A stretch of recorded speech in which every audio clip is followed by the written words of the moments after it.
Introduction. Friends, if you're ready to enter the terrifying world of haunted animatronics, locked doors, and dark secrets, then stay right here. And don't forget to like this video. And if this is your first time visiting our channel, make sure to hit that subscribe button so you never miss out on exciting updates about your favorite movies. In today's video, we're going to talk about a film that fans have been waiting for years. Yes, we're talking about Five Nights at Freddy's, the 2023 horror mystery that brought the iconic video game to the big screen with a terrifying twist. We're going to break it all down. What the movie is about, where you can watch it, and all the interesting lesser-known facts surrounding its production. I'll tell you everything you need to know, including on which OTT platform or satellite TV channel this film is available, so you don't have to waste time searching. We'll explore every corner of the movie's production journey, starting from pre-production planning, casting choices, script development, and location scouting, all the way through to the intense filming schedule and the efforts put into post-production. We'll also take a closer look at the film's technical department, cinematography, editing, sound design, and of course, its eerie and suspenseful musical score that plays such a big role in building tension. You'll also find out what kind of budget this film had and how well it performed at the box office. Was it a financial success or a gamble that paid off? Stay tuned to find out. And yes, we'll talk about the story itself, without major spoilers. So, if you're wondering what this film is really about and what kind of horror awaits inside Freddy Fazbear's Pizza, you'll get a taste right here. I'll give you a short review of my thoughts on the story, the atmosphere, and the pacing, all while keeping it entertaining. On top of that, we'll break down the full star cast, who played who, what roles the actors had, and how well they performed in their parts. Was the acting convincing? Did the characters stay true to the game? We'll find out together. And of course, no discussion will be complete without talking about some crazy facts, fan theories, Easter eggs hidden in the background, and all the exciting moments that made this movie a must-watch for fans of horror and suspense. So buckle up, my friends, grab some popcorn if you dare, and stick with us to the very end of this video, because we're about to take you on a creepy journey into the heart of Five Nights at Freddy's. Let's get started.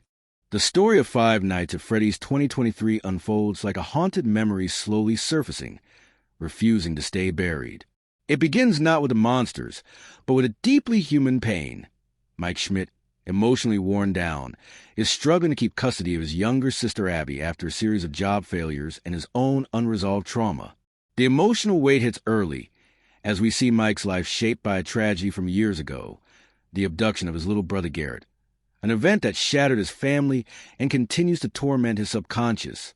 That's the psychological spark that ignites everything to come.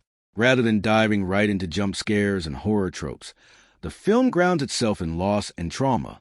That's where it begins to feel different from a typical horror flick. It's not just about surviving ghosts in a creepy place. It's about a man wrestling with the past, desperate for answers, desperate for redemption. The inciting incident is Mike's acceptance of a night security job at an abandoned entertainment complex, Freddy Fazbear's Pizza. This is where the structure of the film begins to play games with time and tension. The plot is broken into 5 distinct nights, mimicking the structure of the original game, but it's far more than a simple countdown to carnage. Each night Mike spends in the dusty, decrepit pizzeria peels back a new layer. At first, the animatronics, Freddy, Bonnie, Chica, and Foxy, are just rusting, oversized relics. But the silence feels too heavy. Shadows feel too long. And soon, things begin to move. Not in your-face movement, but subtle, almost taunting, like the pizzeria itself is alive and watching. The narrative pulls a clever trick. It starts blending reality with dreams, and those dreams aren't random. Mike's subconscious becomes a key storytelling tool.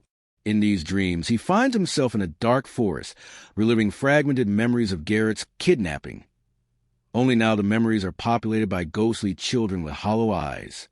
These aren't simple flashbacks, they're cryptic, almost prophetic visions. As he returns to work each night, Mike realizes these children are trying to speak to him, to show him something. They know what happened to Garrett. They know the truth about Freddy Fazbear's Pizza. And the deeper Mike goes, the more disturbing it gets. The film dances between psychological horror and supernatural mystery, never making it easy for the viewer to distinguish between what's real and what's a dream. But that's the point. Mike himself doesn't know anymore. His desperation to find answers about his brother slowly intertwines with the ghosts of murdered children, creating a compelling emotional mystery under the horror surface. Vanessa, a local police officer, appears to be Mike's only ally.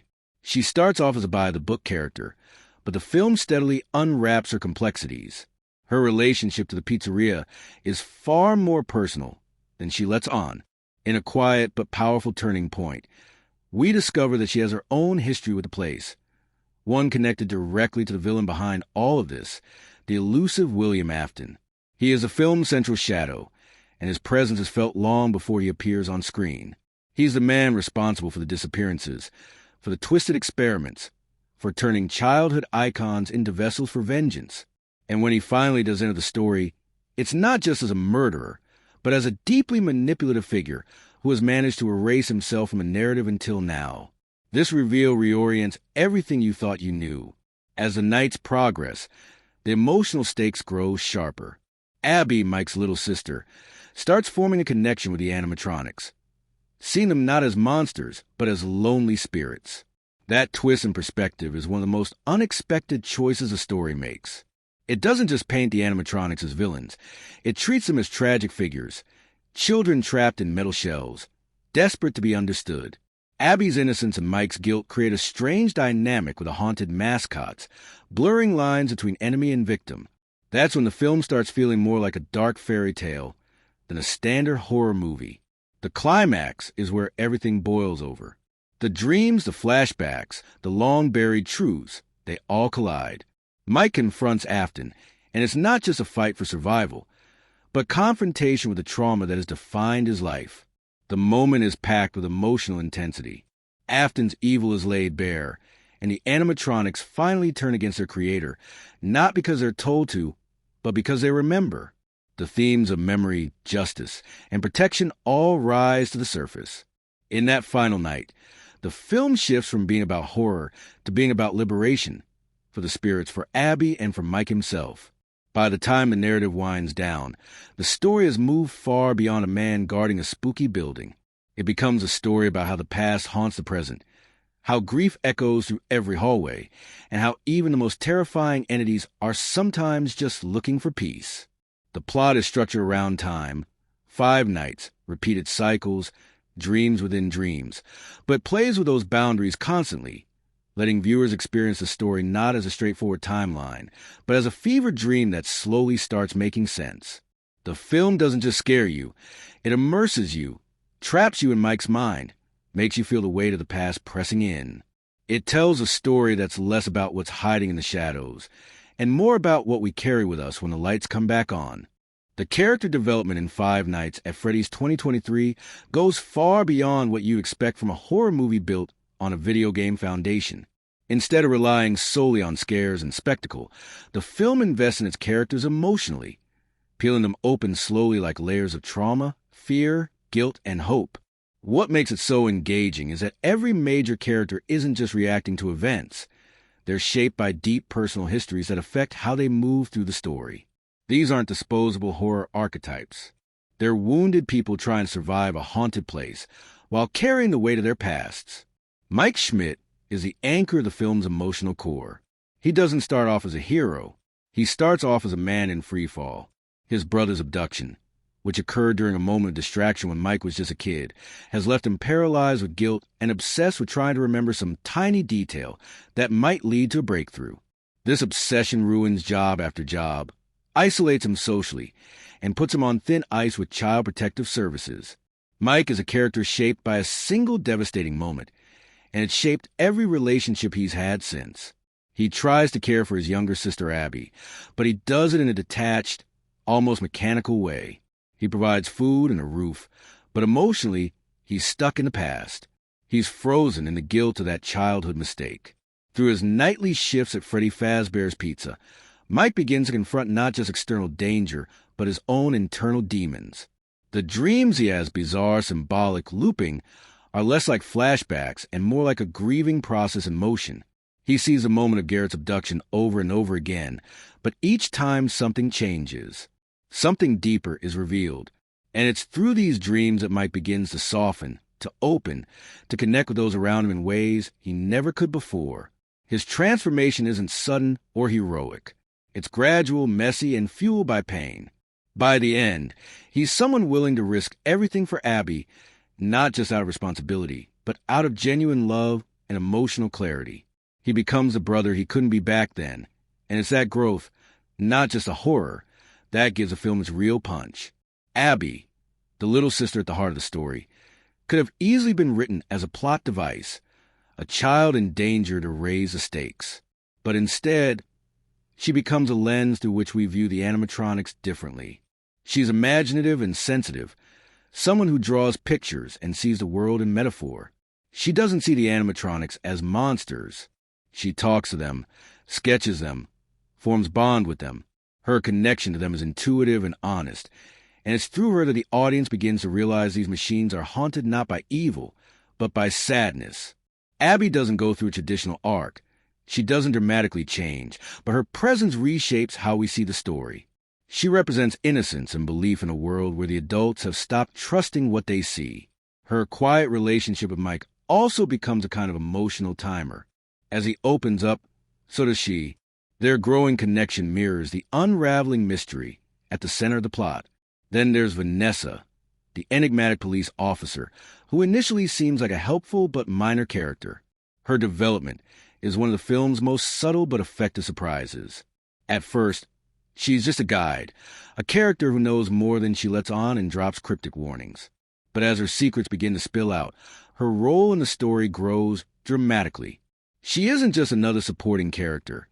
She's a daughter of William Afton, the man responsible for the horror that permeates Freddy Fazbear's. That revelation reshapes everything we thought we knew about her. Vanessa isn't just guiding Mike toward truth. She's trying to navigate her own buried trauma. Her father is a villain, and she spent her life both protecting him and shielding others from him. Her loyalty is fractured. Her guilt is immense. Her arc is a slow burn of internal conflict, and when it finally explodes, it adds real depth to the final act of the film. Her pain is quieter than Mike's, but just as powerful. She becomes a tragic figure, someone born in darkness who tries, desperately, to choose the light. The animatronics themselves function as more than just haunted machines. They are the souls of murdered children, and the film treats them as characters in their own right. They don't speak in words, but their movements, choices, and reactions tell a story. Early on, they seem like villains, sneaking out of the shadows, causing chaos. But as the story unfolds, it becomes clear they are seeking something: recognition, peace, justice. Abby's interactions with them reveal their personalities, their grief, and their long-held confusion about what happened to them. They're not just monsters. They're lost souls trapped in steel and circuitry, bound to the place where they died. Their development isn't individual, but collective. They go from threats to allies, and their final act of rebellion against their creator is more than horror payoff. It's liberation. And then there's William Afton. His screen time is limited compared to the rest, but his presence dominates the story like a shadow in the corner of every room. He is a manipulator, a murderer, a master control. What makes him terrifying isn't just what he's done, it's how he hides in plain sight. He created the animatronics. He built the world where all this pain exists. And when we finally see him revealed in his full, grotesque glory, he isn't just a killer. He's the father of Vanessa, the destroyer of Mike's childhood, the puppeteer of every ghost in the building. His arc isn't about change. It's about revelation. He is the one character who doesn't evolve. He's already fully committed to his evil, and watching the other characters rise against it becomes the film's most satisfying emotional payoff. Together, these characters create a story that feels personal even in the middle of supernatural chaos. Their motivations aren't abstract. They're driven by grief, guilt, family, protection, and the search for meaning in tragedy. Their relationships aren't just plot devices. They're emotional threads that give the film its shape and substance. Watching them interact, clash, open up, and heal is just as compelling as watching them survive the night. This is a horror movie built on character, not just on fear. And it's the characters who make every scream, every twist, and every quiet moment hit just a little bit harder. The performances in Five Nights at Freddy's 2023 are not just good.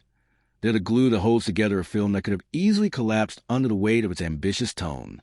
At first glance, a movie based on a video game about haunted animatronics might seem like it would be carried by effects and atmosphere.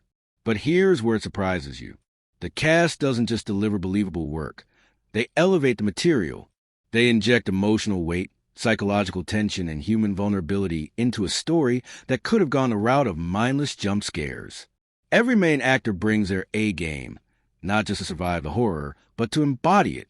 Josh Hutcherson, in the lead role as Mike Schmidt, gives a performance that might just be one of his most mature and emotionally textured to date.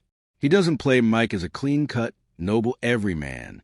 He plays him as someone who is clearly unraveling from the inside out, yet clinging to whatever scraps of normalcy he has left. Hutcherson makes Mike's grief palpable in the smallest ways. In the quiet moments when he stares off during a conversation, in the bitterness behind his sarcasm, in the sleep-deprived tension that's always under his voice. He doesn't need exposition to sell his backstory. You can see it etched into his face and hear it in the hesitation of every word. Hutcherson walks a thin line throughout the film, never too broken to be passive, but never strong in a way that feels forced. He brings realism to a character who is mentally slipping, emotionally exhausted, and spiritually hollow, yet somehow still dragging himself forward. It's a performance that demands restraint, not showboating, and Hutcherson fully commits to making Mike feel like a real person in a surreal nightmare. Piper Rubio as Abby is an absolute standout. Child performances are tricky, especially in horror films where young characters are often written as either too wise for their age or completely helpless. Rubio avoids both traps. She plays Abby with natural innocence, but not ignorance. Her performance is subtle. She doesn't shout or cry for attention. Instead, she gives us a quiet, deeply observant child who sees things the adults don't. Her body language when interacting with the animatronics says everything. You never get the sense that she's just delivering lines. There's something in her eyes, in the way she smiles or tilts her head, that makes you believe she sees these haunted machines as more than just metal monsters. Rubio brings an honesty to the screen that makes the character of Abby not just a plot device, but a symbol of compassion, empathy, and the bridge between life and death. And the chemistry she shares with Hutcherson is one of the film's emotional centerpieces. You see the friction, the love, the guilt, and the slow trust that build between them, making every moment they share feel grounded in something real. Elizabeth Lail as Vanessa is another performance that grows stronger the more layers are peeled back. She starts off with an easygoing demeanor, slipping into scenes with a calmness that almost feels out of place in the eerie setting of Freddy's. But as the story progresses, that cool exterior begins to crack. Lail plays Vanessa as someone carrying a dangerous secret, and she gives that performance with the precision of someone who knows how to communicate guilt with silence. There's a deep internal conflict in her character, and Lail doesn't rush it. She lets it simmer beneath the surface until it has nowhere left to hide. Her body tightens when certain names are mentioned. Her tone shifts just slightly when she speaks about the pizzeria, and her eyes tell you that she's both protector and prisoner in the world her father created. The reveal that she's William Afton's daughter could have been melodramatic, but Lail handles it with emotional realism. She shows the toll of having grown up adjacent to pure evil, someone torn between loyalty and horror, between shielding the truth and finally facing it. Her dynamic with Hutcherson never turns into cheap romance, which is one of the smartest choices in the film. Their connection feels built on mutual pain and a desire to make things right, not on forced chemistry. That makes every shared moment between them feel more honest. And now, the wild card in the deck, Matthew Lillard. His performance is a masterclass in duality. As Steve Raglan, the quirky, well-meaning career counselor, he's likable in a way that feels almost too friendly to be true. And that's the trick. Lillard plays the first half of the film with just enough oddball charm that when the truth hits, that he's actually William Afton, it doesn't feel like a twist out of nowhere. It feels like something that was hiding in plain sight the whole time. Once he drops the facade, his transformation into the twisted creator of the haunted animatronics is chilling. Lillard doesn't go over the top.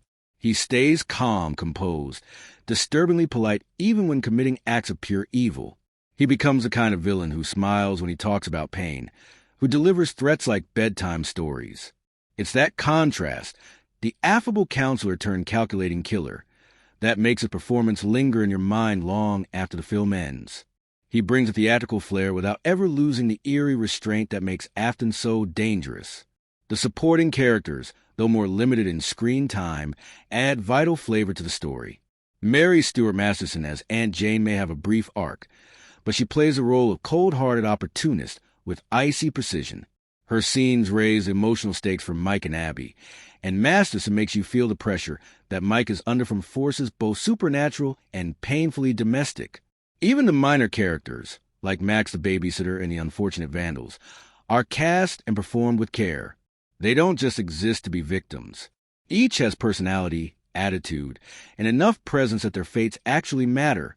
And behind all of this is an invisible cast. The puppeteers, suit performers, and effects artists who bring the animatronics to life. These characters don't speak, but their movement and body language are performances in their own right. They manage to feel alive, heavy, and filled with personality. Their presence in a room alters the energy of a scene just by existing. The actors' reactions to them are so convincing that you forget you're watching people act opposite costume figures. What makes all of these performances work so well is how committed the entire cast is to taking the world seriously. No one winks at the camera. No one acts like they're in a video game adaptation. They play their roles as if the stakes are real, as if the emotions are raw, as if the ghost in the room could reach out and drag them into the past. That kind of authenticity, that kind of commitment to tone and character, is what transforms Five Nights at Freddy's from just another horror title into a story with actual heart and emotional gravity. The actors don't just bring the characters to life. They breathe real fear, real sorrow, and real hope into a story filled with darkness. And in doing so, they make the horror hit harder. The quiet moments sink deeper, and the whole experience resonate long after the screen goes dark. Emma Tammy's direction in Five Nights at Freddy's 2023 doesn't just guide the film. It shapes it with a calculated sense of atmosphere and emotional gravity. Her vision isn't loud, flashy, or indulgent, but precise, patient, and emotionally tuned into the haunted soul of the material. From the first frame, it's clear she's steering the film with a deep understanding of what this story needs to be. Not just a jump-scare parade for horror fans or a nostalgic nod to the gaming community, but a slow-burning psychological descent rooted in trauma, family, guilt, and memory. The most striking thing about her direction is how she never lets the supernatural overshadow the human. She treats the ghosts as extensions of the emotional wounds, not just spooky plot devices. Her touch makes every movement of the animatronics and every flicker of light feel like it carries emotional weight, not just tension. Tammy sets the mood from the very beginning. The world of Freddy's is one of decay. Faded wallpaper, broken arcade cabinets, flickering bulbs, and her visual approach leans into that abandonment without making it feel staged. Her composition evokes a kind of emotional silence. Rooms feel too wide, hallways too long, shadows too heavy. Every frame looks just a little off-kilter, like something terrible has happened and the space itself hasn't healed. The cinematography doesn't just serve style. It's an extension of how lost these characters are. The camera lingers. It waits. It observes rather than chasing movement. And when movement does come, it hits harder because it's breaking through such a still, suffocating atmosphere. Pacing, too, is where her control is masterful. She rejects a conventional horror rhythm that bounces from one scare to the next. Instead, she allows scenes to breathe, stretches tension beyond the breaking point, and lets emotions fill the quiet spaces. This deliberate slowness might surprise some viewers expecting a scream-a-minute roller coaster, but it's this restraint that actually amplifies the dread. You're never quite sure when something is going to happen. Often nothing happens, and that's what unnerves you. Tammy makes fear linger in the air long before scare arrives. She also structures a narrative with symmetry. The Five Nights serve as anchors, each bringing new reveals, new psychological shifts, and slowly deepening the emotional stakes without rushing the endgame. It's episodic in a way that mirrors the original game, but never feels like it's simply recreating gameplay. It uses that structure to peel back layers of backstory and trauma. Her work with dream sequences is particularly revealing. These aren't typical horror dreams full of twisted imagery and shrieking demons. They're quiet, almost serene. Forests filled with whispers, missing children with blurred faces, memories leaking into fantasy. And yet they are deeply unsettling. Tammy uses these moments to fracture reality without ever fully snapping the thread of the story. It's a very subtle play on perspective, where dreams feel like memories and reality begins to feel like a dream. This careful blurring reinforces the idea that Mike, the protagonist, is drifting between grief and clarity, guilt and hope. Tammy stages these dreams as if they are sacred spaces where the past is alive, and she doesn't inject chaos into them. She lets the emotion speak for itself. Tammy's direction is also evident in how she handles the animatronics. These creatures could easily have become gimmicks or punchlines, but she gives them gravity. She chooses to film them with reverence, often keeping them partially obscured, catching glimpses through monitors or reflections. When they finally do move, they feel monumental, not because of speed or noise, but because of presence. She lets the stillness linger long enough that when Freddy turns his head or Bonnie steps forward, it feels like a violation of natural order. There's also a tactile quality to them, enhanced by her decision to use practical effects over digital. These aren't digital ghosts, they're physical things, and Tammy makes sure we feel their weight, their rust, their history. Her collaboration with actors also stands out. She gives them space to internalize their performances. Josh Hutcherson's portrayal of Mike is allowed to unfold through silences, stares, and soft-spoken frustration rather than exposition-heavy monologues. Tammy doesn't force emotional beats. She lets them evolve. When Mike interacts with Abby, there's a hesitancy that isn't explained but felt. When Vanessa enters a story, Tammy directs her with an intentional ambiguity. You're never quite sure whether she's protector or participant, and that uncertainty is deliberate. Every character moves with emotional history behind their eyes, and that's Tammy's fingerprint. She's not asking her cast to act scared. She's guiding them to act haunted. Tonally, Tammy refuses to let the film fall into either campy horror or grim despair. Instead, she strikes a balance. Everything is touched by sadness, even the most intense moments. The horror isn't just monsters jumping out of the dark. It's a slow realization that something tragic has taken root and won't go away. This emotional tone is where her vision really elevates the material. Many directors would have focused solely on fear. Tammy focuses on grief and uses fear as its echo. The entire film is drenched in that feeling. The fear of forgetting, the fear of remembering, the fear of not protecting those you love. And she doesn't just point the camera at that emotion, she sculpts the whole movie around it. Her understanding of theme also bleeds into the way she closes the story. The climax doesn't just resolve a physical conflict. It confronts moral consequences, long-suppressed guilt, and the lingering damage of denial. She treats the final confrontation not as a spectacle, but as a reckoning. Even the way it's shot feels stripped of bombast. It's not about saving the world. It's about owning the past. And that is where Tammy's touch is most distinct. She makes Five Nights at Freddy's a story about healing through horror and not just surviving it. Her direction turned a franchise known for shrieks and static into something sorrowful, strange, and hauntingly human. The cinematography in Five Nights at Freddy's 2023 is not just a technical element. It's an essential storytelling force that shapes how we experience every moment of the film. Cinematographer Ryan Samul crafted a visual language that is immersive, unsettling, and emotionally charged, making the camera an active participant in the film's narrative rather than just a passive observer. From lighting to framing, from camera movement to color, every choice feels deliberate and finely tuned to amplify the psychological tension and atmospheric dread that define the story. One of the first things that stands out is the film's masterful use of low-key lighting. The world of Freddy Fazbear's isn't simply dim. It feels like a place swallowed by shadows and silence. Samul uses darkness not just as a backdrop, but as a dynamic character that interacts with the characters and the story. Flickering fluorescent lights hum overhead. Arcade screens cast eerie glows that barely illuminate the surrounding space. An occasional beam from a flashlight carves out thin strips of visibility in an otherwise obscured environment. The interplay between light and shadow creates a visual tension that keeps the audience constantly guessing about what lurks just beyond sight. It's a dance of visibility and concealment that mirrors the narrative's theme of hidden truths and buried trauma. The lighting is never random. It highlights moments of vulnerability, fear, and revelation, while the darkness embodies the unknown menace that permeates the pizzeria. Camera angles are employed with surgical precision to create a sense of unease and claustrophobia. Tight, constricted shots frame characters in doorways, vents, or narrow hallways, emphasizing their vulnerability and isolation. These confined spaces feel like visual traps, spaces where escape is impossible and danger can come from anywhere. The framing often places characters off-center or the edges of the frame, suggesting that they're being watched or just one step away from being overwhelmed.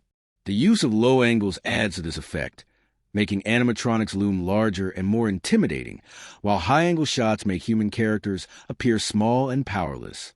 Symbolism's ability to shift perspective, from intimate close-ups to wide, eerie shots of empty rooms, maintains a dynamic visual rhythm that keeps the audience immersed in the film's tension.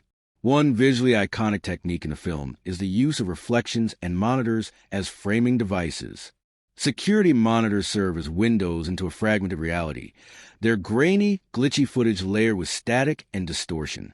Scenes captured through these screens have a dreamlike, unsettling quality that reminds viewers of the blurred lines between memory and present danger. Mirrors and reflective surfaces multiply images and angles, distorting reality and creating visual puzzles that amplify suspense. These repeated motifs of screens and reflections reinforce the film's themes of surveillance, fractured memory, and unseen threats lurking just out of direct view. The cinematography cleverly uses these devices not just to show action, but to deepen the psychological undercurrents. Color plays a crucial role in building atmosphere. The palette is deliberately muted, dominated by cold blues, sickly yellows, and rusty reds that suggest decay, neglect, and latent violence. These colors do more than set the tone. They symbolize emotional states. The washed-out blues evoke isolation and melancholy. The yellows hint at faded childhood innocence now tarnished, and the reds bleed with anger and danger. When animatronics' eyes glow ominously or emergency lights flash, the saturated reds burst out of the muted backgrounds, jarring the viewer and signaling imminent threat. This careful balancing of color saturation and tone enhances the film's mood and gives even mundane objects a charged significance. The camera movement throughout the film is another key element of the storytelling. Rather than frantic, shaky handheld shots common in modern horror, the movement here is measured and purposeful. Slow tracking shots follow characters through dim corridors, allowing tension to build as the environment closes in around them. When the suspense heightens, the camera shifts to more intimate, jittery angles that mimic the character's rising anxiety. Symbolism uses steadiness to lull viewers into a false sense of security and sudden movement to shatter it. This push and pull between calm and chaos keeps viewers on edge, mirroring the precarious emotional states of the characters. One of the film's most memorable scenes utilizes extreme close-ups and tight framing to draw the audience deep into Mike's psychological turmoil. In moments where Mike listens to static-filled tapes or processes traumatic memories, the camera lingers on his face, capturing subtle twitches, sweat, and shifting emotions. The dim glow from monitors casts flickering shadows across his features, turning his face into a canvas of fear, guilt, and determination. These shots create intimacy and immediacy, making the audience feel as though they're inside Mike's head, grappling with his memories and the creeping horror around him. The design of the animatronics themselves benefits immensely from the cinematography. By often obscuring them in shadows or through partial framing, the camera transforms these mechanical figures from simple monsters into almost mythical entities.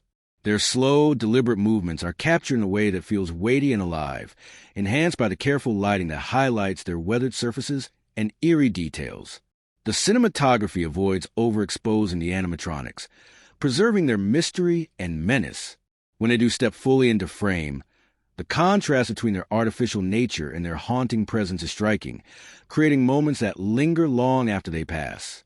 The film also uses spatial relationships within the frame to underscore character dynamics and emotional states.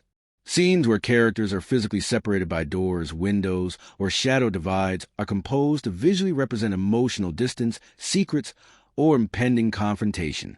Conversely, moments of connection or trust are framed more openly, with softer lighting and less visual obstruction. These subtle visual cues enhance the storytelling without the need for dialogue, demonstrating how the cinematography works in harmony with the narrative. Even in scenes that might seem mundane, a conversation, a quiet walk to the pizzeria, the cinematography keeps tension simmering beneath the surface. By using shallow focus, selective framing, and muted color, the camera transforms ordinary moments into charged, uneasy experiences. The audience never feels fully safe or relaxed because I always suggest there's something lurking just out of frame, waiting to emerge.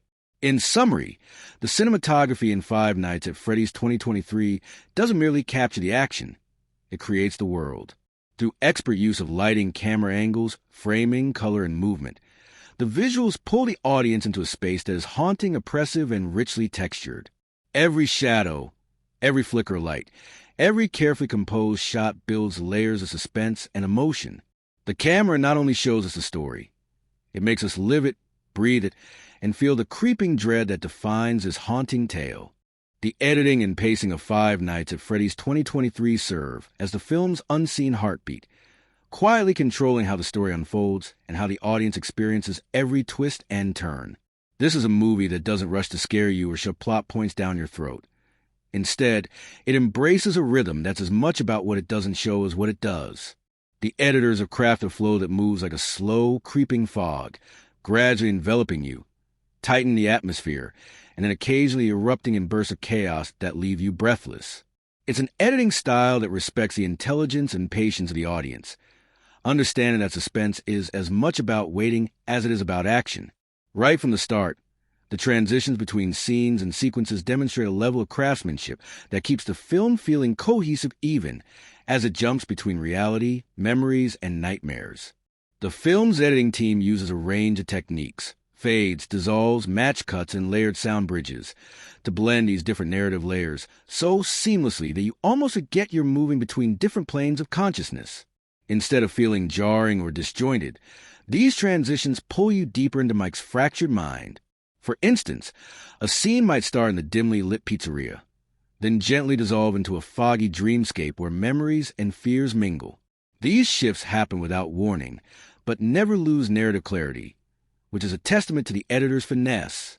The audience is invited to share in Mike's confusion and disorientation, making the story's emotional stakes feel immediate. The pacing is deliberately measured, allowing tension to build naturally rather than relying on a relentless barrage of scares. In many modern horror films, there's a tendency to pack every moment with jump scares or frantic editing to keep adrenaline levels high, but Five Nights at Freddy's takes a different route. Quiet, prolonged shots give the audience room to breathe, and more importantly, to feel the weight of the setting. The abandoned pizzeria isn't just a backdrop. It's a character soaked in neglect, memory, and dread. By holding shots on empty hallways, flickering lights, or a character's lingering glance, the editors amplify the sense of isolation and creeping menace. These moments stretch time in a way that heightens anticipation and primes the audience for the next unsettling development. When the horror elements do burst forth, the editing pivots expertly. Cuts become quick and sharp, heightening the chaos and fear. Chase sequences, attacks, and jump scares are edited with kinetic energy that makes the audience's heartbeat race in sync with the characters. The editors use rapid intercutting between wide shots, tight close-ups, and subjective camera angles to create a sense of fragmentation and panic. This shattered rhythm mirrors a character's fractured mental states and keeps viewers disoriented in the best way possible. Yet, even in these high-octane moments, the editing never becomes a dizzying mess. There's a clear sense of geography and timing, ensuring that the tension remains gripping without sacrificing clarity. Dialogue and character moments are treated with a softer touch.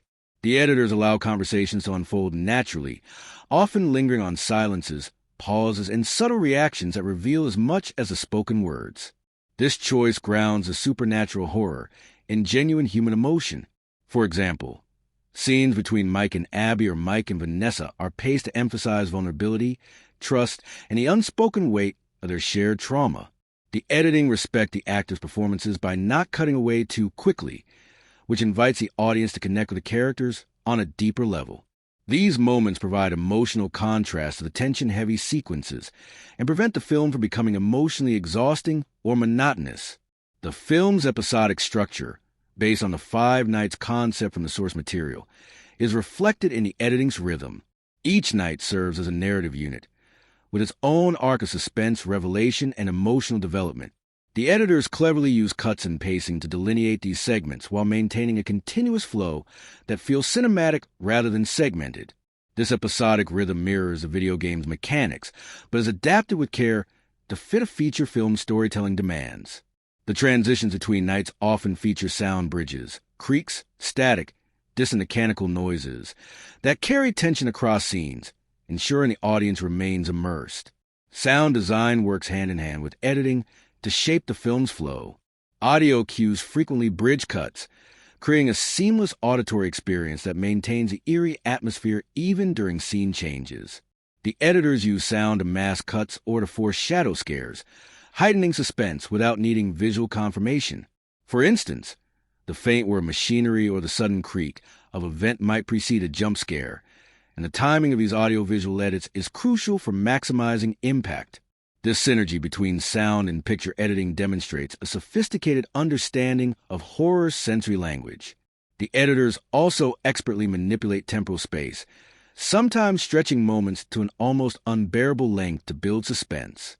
Holding a shot on a character's face as they listen to distant noises, or lingering on a shadow that flickers in the background, forces the audience to lean into the discomfort.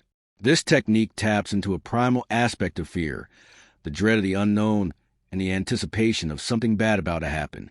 By allowing silence and stillness to speak, the editing turns the ordinary into the extraordinary, making viewers hyper-aware of every subtle visual and auditory cue.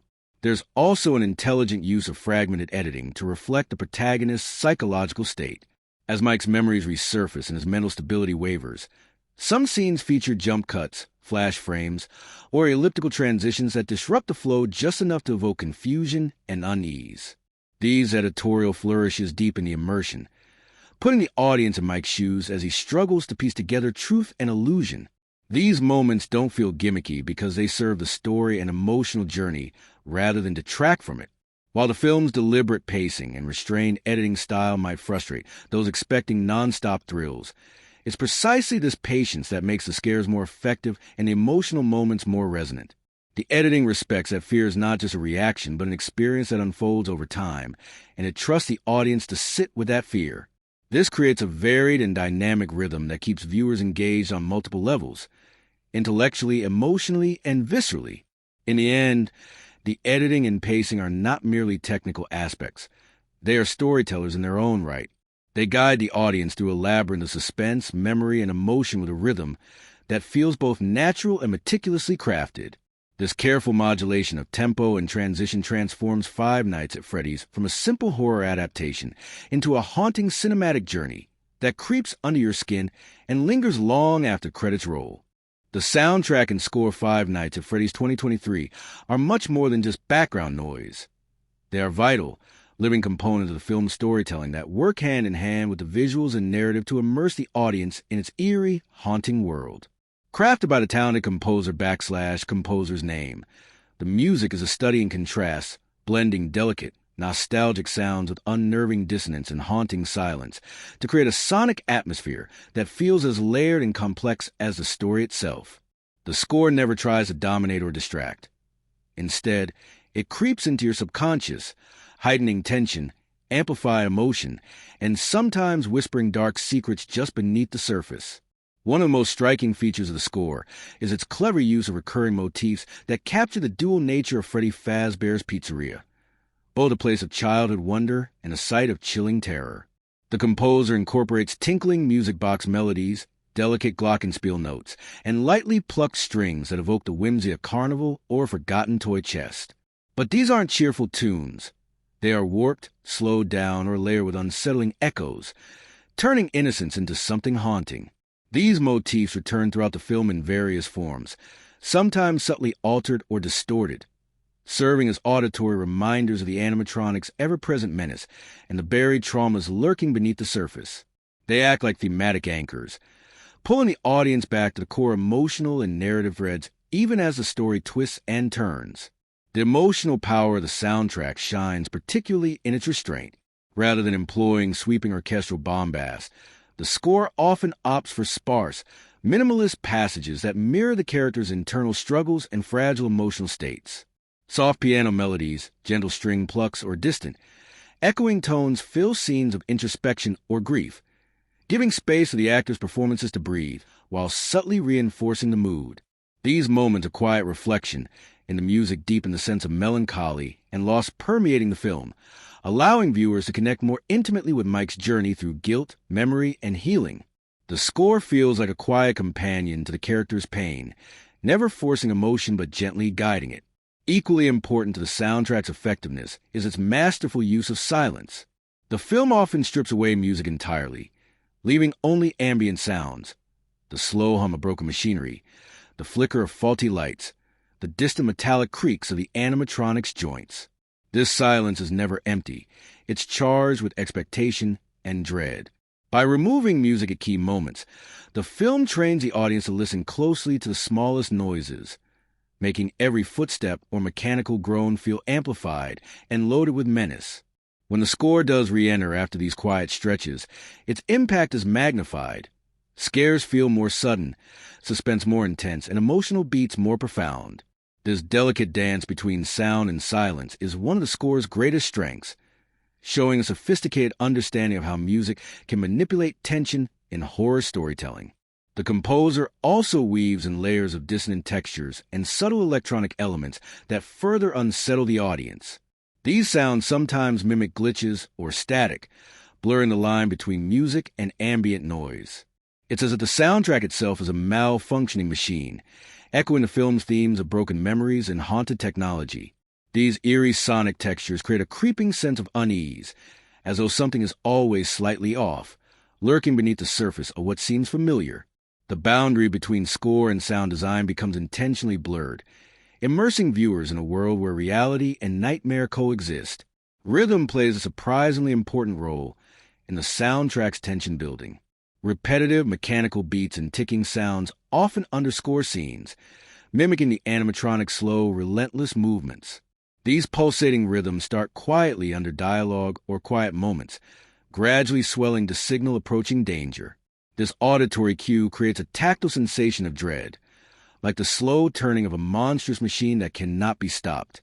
The music's pacing aligns perfectly with the film's editing and narrative beats, creating a unified sensory experience that draws the audience deeper into the story. During the film's most intense sequences, chases, confrontations, and moments of revelation, the score shifts dramatically. Sharp, dissonant strings stab to the air, percussion crashes like thunder, and electronic pulses race alongside the frantic editing, elevating the sense of urgency and chaos. Yet even in these moments of heightened energy, the music remains carefully balanced, never overpowering dialogue or visuals but instead enhancing them. The score acts like an emotional amplifier, making every heartbeat, every breath, every desperate move feel charged with significance. Another layer of sophistication in the soundtrack is its thematic connection to the characters, especially the protagonist Mike. Throughout the film, a subtle musical theme evolves alongside Mike's journey, shifting in tone and instrumentation as he confronts trauma, guilt, and ultimately redemption. This character motif acts as an emotional through line, weaving together disparate scenes and narrative threads into a coherent emotional arc. It's a testament to the composer's skill that the music not only complements the story, but also deepens the audience's empathy and investment in Mike's fate. The soundtrack's dynamic range, its ability to move from whisper-quiet moments to thunderous crescendos, also reflects the film's emotional landscape. During scenes heavy with suspense, the music may retreat to near silence, letting the ambient sounds carry the weight. When the narrative reaches pivotal points, the score surges in intensity, propelling the story forward and gripping the audience in its emotional sway. This ebb and flow of sound creates a rhythm that mirrors the film's editing and storytelling, reinforcing the immersive experience. Importantly, the soundtrack never feels like a separate element imposed on the film. It's woven into the very fabric of the cinematic world. The music's interplay with sound design, the creaks, static, mechanical whirs, creates a seamless sonic environment that feels organic and alive. It blurs the boundary between what is musical and what is part of the haunted setting, enveloping the viewer in a multi-layered auditory experience that heightens immersion. Ultimately, the music in Five Nights at Freddy's 2023 is a brilliant example of how a carefully crafted score can elevate a horror film beyond simple scares. By balancing whimsy with dread, restraint with intensity, melody with dissonance, and sound with silence, the soundtrack deepens the emotional resonance and atmospheric tension of the film. It becomes a character in its own right, an invisible, haunting presence that lingers long after the credits roll, echoing the film's themes of memory, loss, and the uncanny terror hiding just beneath the surface of childhood nostalgia. Five Nights at Freddy's 2023 may initially grab attention with its creepy animatronics and flickering haunted pizzeria, but beneath the surface, it weaves a rich tapestry of deeper themes that give the film surprising emotional and intellectual weight. The story isn't just about running from mechanical monsters. It's a nuanced exploration of trauma, memory, guilt, and the haunting grip the past holds over the present. The horror elements serve as metaphors and vehicles for these themes. Turn what could have been a straightforward jump-scare thriller into a psychological journey that resonates long after the lights go down. At the heart of the film lies the theme of guilt and repression. Mike, the protagonist, is trapped not just physically in the eerie pizzeria, but psychologically in the labyrinth of his own unresolved trauma. The animatronics and haunted environment function as external manifestations of his internal struggles, the parts of his past that he's buried deep, trying to forget or suppress, but which refuse to stay hidden. The film subtly but powerfully portrays how guilt isn't easily shaken off. It festers and distorts perception, turning memories into nightmares. This theme is woven throughout the film with deft visual storytelling and layered dialogue rather than blunt exposition, encouraging viewers to engage actively with Mike's psychological state and the film's symbolism. It feels authentic, never preachy, because it taps into universal human experiences of regret and denial. Closely tied to this is the film's exploration of memory and its inherent unreliability. The narrative deliberately blurs the boundaries between past and present reality and nightmare, showing how memory is fragmented, selective, and often self-deceptive. Flashbacks and dreamlike sequences intermingle with current events in ways that disorient both Mike and the audience. This fractured storytelling mirrors the way trauma can warp recollection, how the mind protects itself by altering or obscuring painful truths. The film uses this theme not only to deepen its mystery, but also to prompt viewers to consider how our own memories shape identity and perception, sometimes in ways we barely understand. This creates a psychological complexity that elevates the story beyond typical horror fare. The animatronics themselves are more than mere villains. They symbolize corrupted innocence and the dark underside of nostalgia. Once beloved children's entertainers, they have become monstrous figures embodying fear, pain, and unresolved history. This transformation reflects a broader meditation on the loss of innocence, not just personal but cultural, where cherished symbols and memories can become tainted by trauma and neglect. The uncanny nature of the animatronics, their unsettling mix of familiar childhood imagery and threatening menace, embodies this theme perfectly. The film taps into that uneasy feeling when something once safe turns sinister, making the horror feel deeply psychological as well as physical. Surveillance and control form another intriguing layer of the film's thematic fabric. The pizzeria is filled with security cameras, monitors, and endless observation, yet the characters often feel powerless and vulnerable within this system. This dynamic creates a pervasive atmosphere of paranoia and helplessness, reflecting broader societal anxieties about privacy, power, and being trapped within systems beyond individual control. The film cleverly uses the mechanics of surveillance, constant watching, fragmented footage, and incomplete information to build suspense and also to comment on how technology can both reveal and distort truth. This theme resonates with modern fears in a digital age, adding topical relevance beneath the horror. A hopeful thread runs through the film in its exploration of forgiveness and redemption. Mike's arc is ultimately about facing painful truths head-on rather than running from them. The film suggests that healing is possible, but only through confronting guilt, accepting responsibility, and reconciling with the past. The animatronics menace isn't just external terror. It's linked to unresolved trauma and unspoken emotions. By engaging with these fears, Mike takes steps toward catharsis, suggesting a human capacity for growth even in the darkest circumstances. This message adds emotional depth and prevents the story from feeling nihilistic, giving the horror a meaningful emotional payoff. The decaying pizzeria setting itself functions as a powerful metaphor for neglect, abandonment, and the passage of time. Peeling paint, broken animatronics, and silent corridors evoke a place forgotten by the world but haunted by history. This reflects how painful memories and unaddressed issues, whether personal or societal, can fester when ignored. The film uses the physical decay of the pizzeria to symbolize emotional and psychological decay, reinforcing the idea that repression and avoidance only allow darkness to grow. It's a subtle but effective thematic layer that adds richness to the film's atmosphere. Importantly, the film's themes are woven organically into its story and visuals. They never feel forced or overly didactic. The horror elements amplify and embody these ideas rather than distract from them. This integration allows the audience to engage with the themes naturally as part of the viewing experience, making the film not just a scare ride, but a thought-provoking exploration of human psychology and memory. The interplay between childhood nostalgia and trauma is particularly compelling. The film taps into how childhood fears, losses, and traumas shape who we become.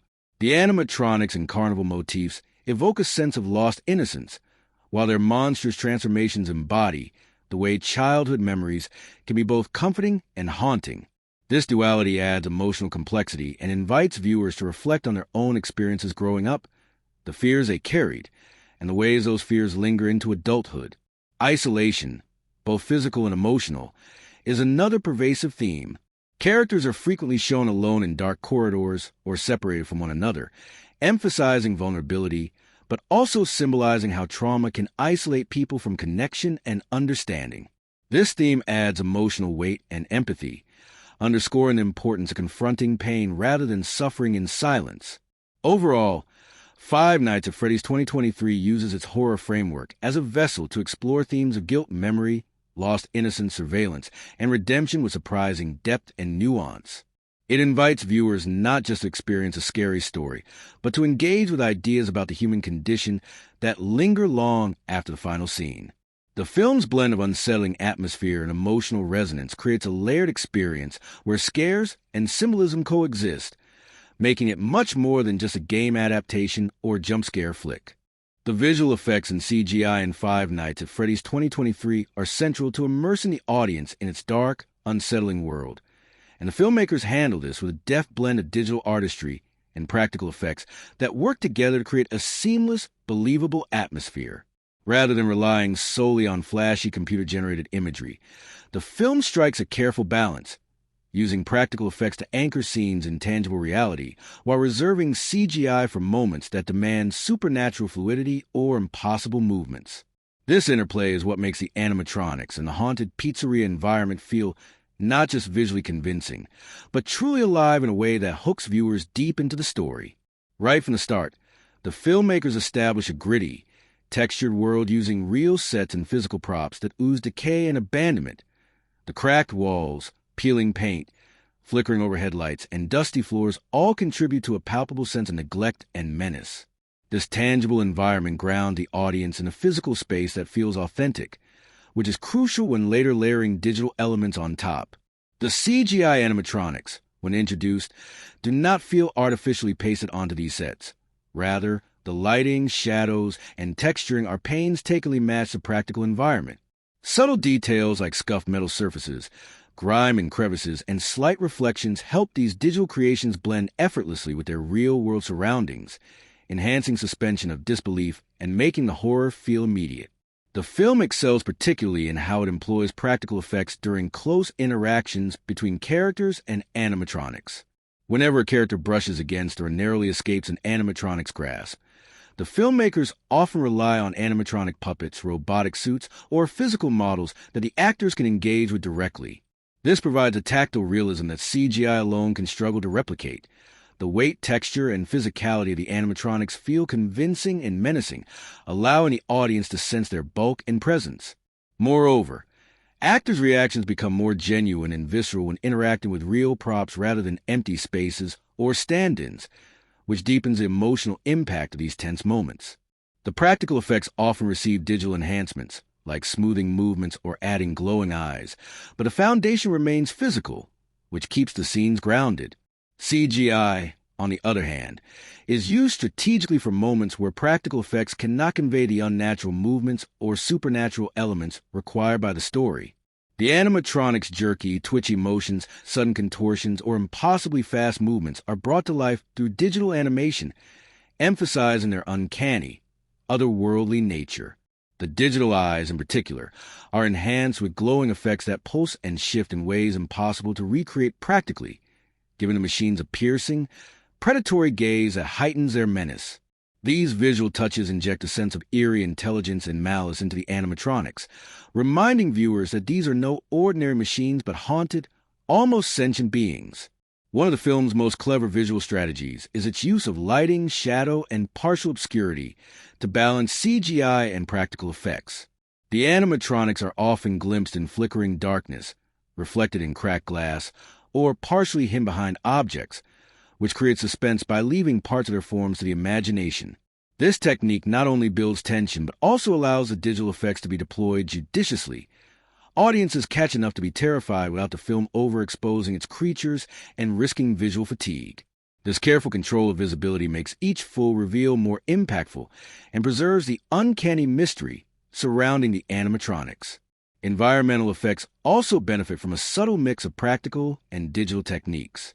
The film enhances its eerie settings with digital elements, such as flickering light bulbs that buzz unpredictably, shifting shadows that seem to move on their own, and atmospheric smoke or dust particles that swirl in the dim hallways.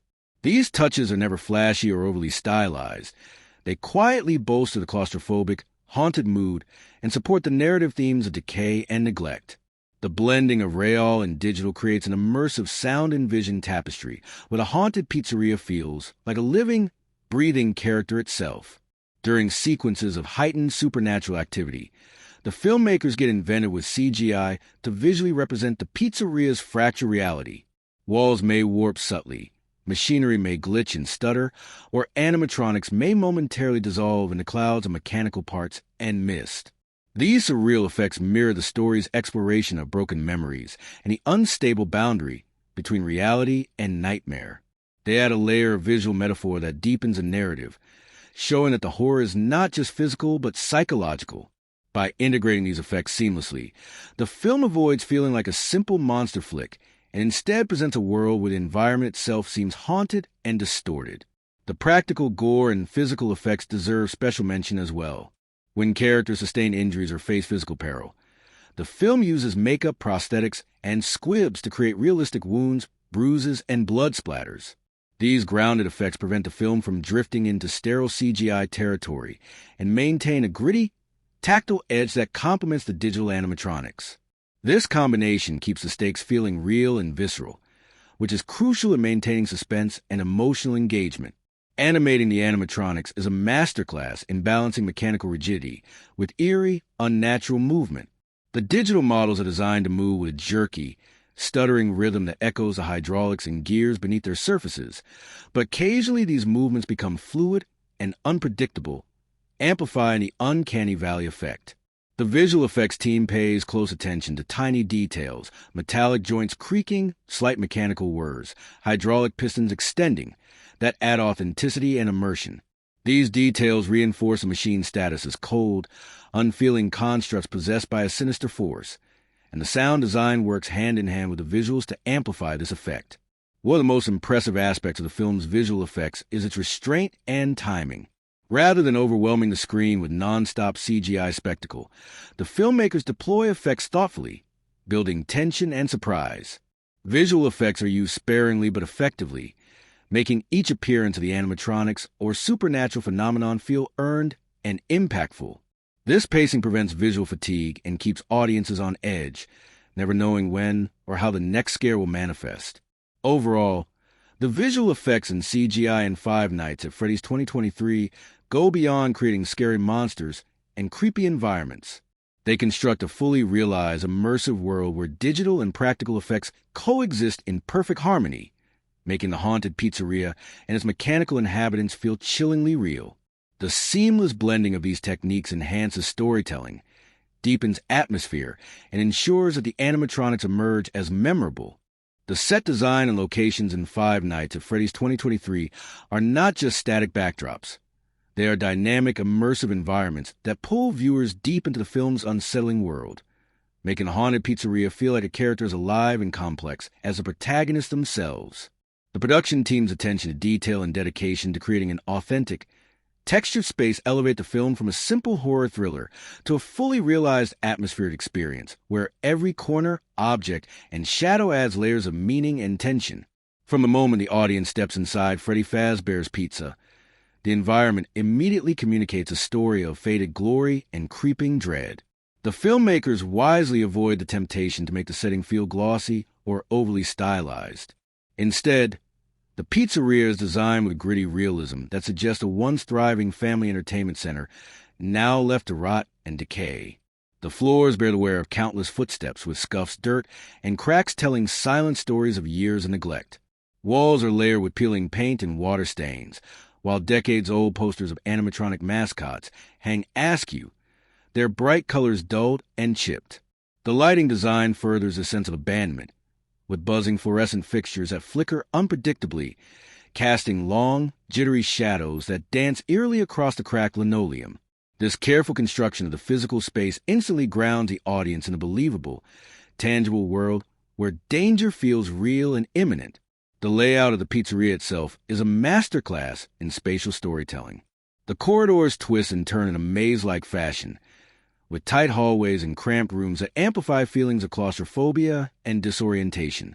The design cleverly mirrors the psychological state of protagonist, Mike, who is as lost in his memories and trauma as he is physically trapped in the building. This labyrinthine structure keeps viewers on edge, with every new room or corridor a potential trap or hiding spot for the animatronics. Vertical elements such as staircases, mezzanine levels, and maintenance shafts add complexity, giving the filmmakers room to play with spatial dynamics and camera angles that enhance suspense and unpredictability. Beyond architecture, the props scattered throughout the pizzeria are rich with narrative detail. The production designers have meticulously selected and placed items that tell a story of the pizzeria's heyday and slow decline. Old arcade cabinets stand silent and dusty, their screens cracked and dark. Party hats, deflated balloons, and half-eaten slices of pizza abandoned on tables evoke the echoes of joyous celebrations long past. Most haunting are the scattered animatronic parts and tools left in shadowy corners, exposed wires, cracked plastic faces, and mechanical limbs, suggesting hurried repairs, malfunctions, and a deeper sense of menace lurking beneath the surface. Each prop serves as a visual clue, subtly revealing backstory and enhancing the atmosphere without relying on exposition. This layering invites viewers to piece together the pizzeria's tragic history, deepening engagement with the mystery. The security office is perhaps the film's most iconic set piece, and for good reason. It functions as a protagonist's fortress in prison, a confined space filled with monitors, cameras, maps, and blinking controls that place Mike at the center of a desperate surveillance battle. The cluttered desk strewn with coffee cups, scribbled notes, and flickering screens adds authenticity, making the office feel like a lived-in nerve center rather than a sterile command post. The design emphasizes vulnerability. Though Mike has some control over what he sees and how he responds, the tight quarters and limited exits underscore his entrapment. The dim, flickering light in the office creates a fragile bubble of safety, one that can be shattered at any moment by the encroaching animatronics. This set becomes a focal point for tension, where technological tools meant to provide security paradoxically amplify suspense. The filmmakers wisely extend their production design beyond the pizzeria's walls to include peripheral locations that add context and emotional grounding. Exterior shots of the parking lot with its rusted, flickering signage, cracked pavement, and overgrown weeds reinforce the theme of abandonment and decay. These scenes expand the world, showing that the pizzeria is part of a larger environment left to wither. Additional locations like dimly lit homes, city streets, or small-town establishments offer glimpses into the characters' personal lives, grounding the supernatural horror in real human experience. These contrasting settings balance the claustrophobic interiors with moments of relative normalcy, making the horror feel all the more jarring. Lighting design throughout the film sets is a critical storytelling tool. The interplay of light and shadow is choreographed with precision to manipulate mood and direct attention. Flickering fluorescent lights create jittery, unstable illumination that keeps viewers unsettled, while pools of darkness hide threats just out of sight. Sudden flashes of light reveal horrifying glimpses of animatronics frozen in twisted poses or suddenly lunging, maximizing jump scares and building dread. The use of colored lights, muted reds, sickly greens, and cold blues, adds a surreal, otherworldly tint to the environment, visually underscoring the unnatural presence haunting the pizzeria. This sophisticated lighting scheme transforms a physical space into a psychological landscape fraught with tension and fear. Symbolism is woven subtly into the set design, enriching the film's thematic depth. The decay and broken machinery scattered throughout the environment mirror the fractured psyches of the characters and the broader theme of lost innocence. Mechanical parts, gears, pistons, wires, are recurring visual motifs that emphasize the animatronic's unsettling fusion of childhood whimsy and industrial menace. The contrast between cheerful children's party decorations and the creeping grime and damage evokes a dissonance that speaks to the dark underbelly of nostalgia. These symbolic details reward attentive viewers and invite interpretation, making the environment resonate beyond surface scares. The textures and materials used on set are painstakingly crafted to enhance realism and immersion. Surfaces feel tactile. The sticky residue on tables, warped plastic of animatronic shells, and rusted metal of broken fixtures all invite viewers to almost reach out and touch them. This sensory richness draws audiences deeper into the film's world, which is essential in horror, where immersion intensifies emotional impact. The practical effects on set, combined with the visual effects, ensure that the environment is cohesive and convincing. In summary, the set design and locations in Five Nights at Freddy's 2023 do far more than provide a setting. They build a living, breathing world that's as layered and haunting as the film story itself. Through detailed, authentic design, clever spatial layout, carefully chosen props, and masterful lighting, the film creates an immersive environment that heightens suspense, deepens thematic resonance, and keeps audiences hooked. The pizzeria is not just a place. It's a haunted realm where every shadow, object, and creaking floorboard tells a story, making the film's horror feel both immediate and unforgettable. The dialogue and script in Five Nights at Freddy's 2023 deserve a closer look because they do much more than just move the plot along. They shape the film's emotional core, build tension, and give the characters a voice that feels authentic and compelling. Right from the start, the writing sets the tone with conversations that sound natural and grounded, avoiding the often stiff or cliched dialogue that can plague horror films.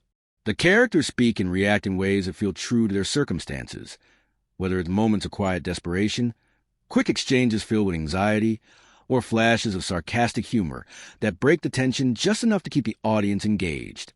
Mike, the protagonist, is written with a keen ear for how a person might realistically respond when trapped in a nightmare situation. His lines aren't melodramatic screams or over-the-top reactions. Instead, he often talks himself through situations, strategizes, or reflects with subtle undercurrent of fear and guilt. This restrained, thoughtful dialogue makes his character relatable and believable, helping viewers invest emotionally in his struggle. When Mike opens up about his past or doubts, the script chooses language that hints at complexity without spelling everything out, leaving room for interpretation and making his journey more nuanced. One of the standout qualities of the script is its use of sharp, sometimes darkly humorous moments. Horror benefits greatly when it includes a touch of wit, and this film nails it by weaving in quick, clever lines that feel spontaneous and in character. For example, when faced with bizarre and terrifying animatronics, characters occasionally exchange dry, sardonic remarks that show their coping mechanisms in action. These quips aren't just comic relief. They serve to humanize the characters and create a connection between them and the audience. This delicate balance between humor and horror enriches the viewing experience, preventing the tension from becoming oppressive and allowing the scares to hit harder by contrast. The script also shines in how it delivers its key thematic ideas without resorting to heavy-handed exposition. Instead of dumping backstory or lore through long-winded speeches, the writing integrates essential information into natural dialogue and interactions. This subtle storytelling approach encourages the audience to pay close attention and piece together clues themselves, which enhances engagement and maintains suspense. When the characters do discuss the animatronics' origins or the mysteries of the pizzeria, the lines are succinct and purposeful, avoiding jargon or overly technical details that might bog down the pacing. Character relationships receive thoughtful attention in the script, with dialogue that reveals emotional dynamics and underlying tensions among the cast. Conversations aren't just functional exchanges of information. They reveal fears, hopes, grudges, and moments of vulnerability. This relational complexity makes the characters feel layered and alive rather than one-dimensional horror archetypes. For instance, subtle shifts in tone during a tense conversation can hint at unresolved past conflicts or unspoken fears, enriching the emotional texture of the story. The way characters talk to each other reveals as much about their inner struggles as their actions do, adding depth and realism. Another notable aspect is how the script uses silence and pauses effectively. Rather than filling every moment with dialogue, the writing respects the power of what's unsaid. Pauses, interrupted sentences, and quiet moments allow the actors to convey emotion through facial expressions and body language, heightening suspense and letting tension simmer. These gaps in speech create breathing room for both characters and audience, intensifying the impact of key lines and making moments of revelation or fear hit with greater force. It's a skillful use of pacing that avoids overloading viewers and keeps the film's rhythm engaging. While the dialogue generally leans toward realism, it occasionally dips into poetic or symbolic language, especially during emotionally charged or reflective scenes. These lyrical touches elevate the script, giving a mythic or haunting quality that aligns with the film's themes of memory, guilt, and the uncanny. Such lines provide moments of beauty and depth amidst the horror, inviting viewers to contemplate broader ideas beyond immediate scares. This blending of grounded speech with occasional artistry enhances the film's emotional resonance and thematic richness.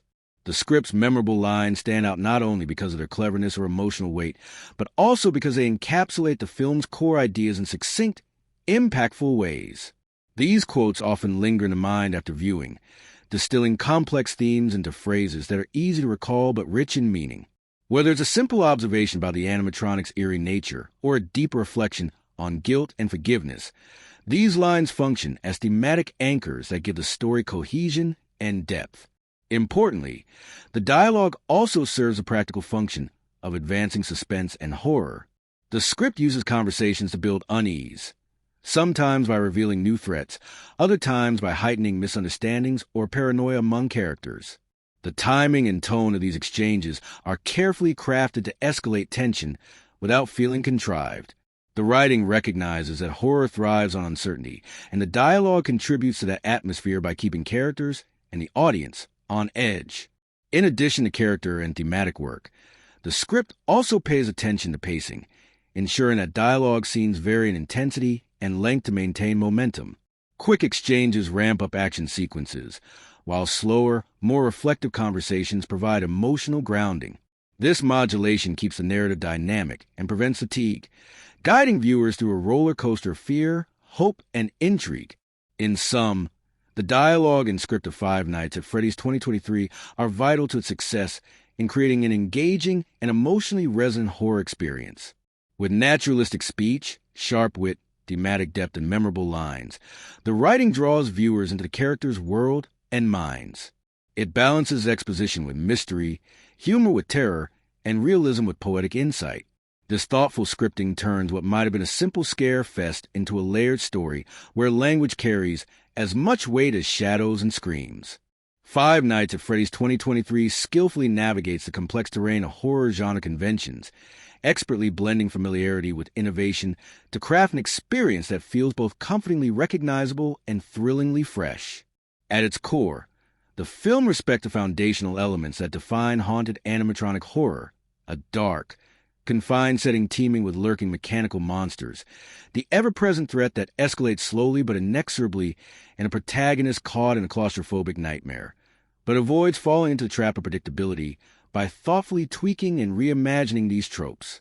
The film embraces classic horror structures, like the isolated location trope, placing the narrative firmly within the dilapidated confines of Freddy Fazbear's Pizza, a place that exudes a sense of abandonment and forgotten joy. This choice is no accident. The location's decayed grandeur is a character in itself, its peeling wallpaper, flickering lights, and maze-like layout serving as a breeding ground for tension. Yet, while the setting might echo countless horror predecessors, the filmmakers infuse it with lived-in authenticity that elevates it beyond a mere backdrop. Every hallway, room, and corridor is carefully designed to heighten suspense, making viewers feel the protagonist's isolation and vulnerability. Unlike some genre entries that rely on an expansive cast or sprawling settings, Five Nights at Freddy's uses its confined space to maximum effect, turning limitations into an advantage by amplifying claustrophobia and dread. Pacing is handled with nuance. Rather than rushing headlong into a barrage of jump scares or relentless action, the film opts for a gradual buildup of suspense. This slow burn approach allows unease to simmer beneath the surface, giving the audience time to absorb the eerie atmosphere and the unsettling details peppered throughout the environment. The filmmakers understand that horror's power often lies in what implied rather than shown outright, and they use silence, shadow, and suggestion masterfully.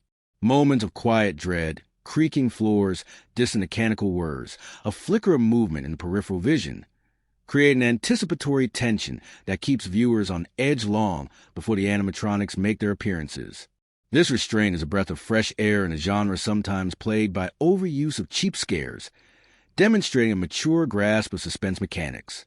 When action does erupt, it's both visceral and impactful, rather than extended chase sequences that risk monotony.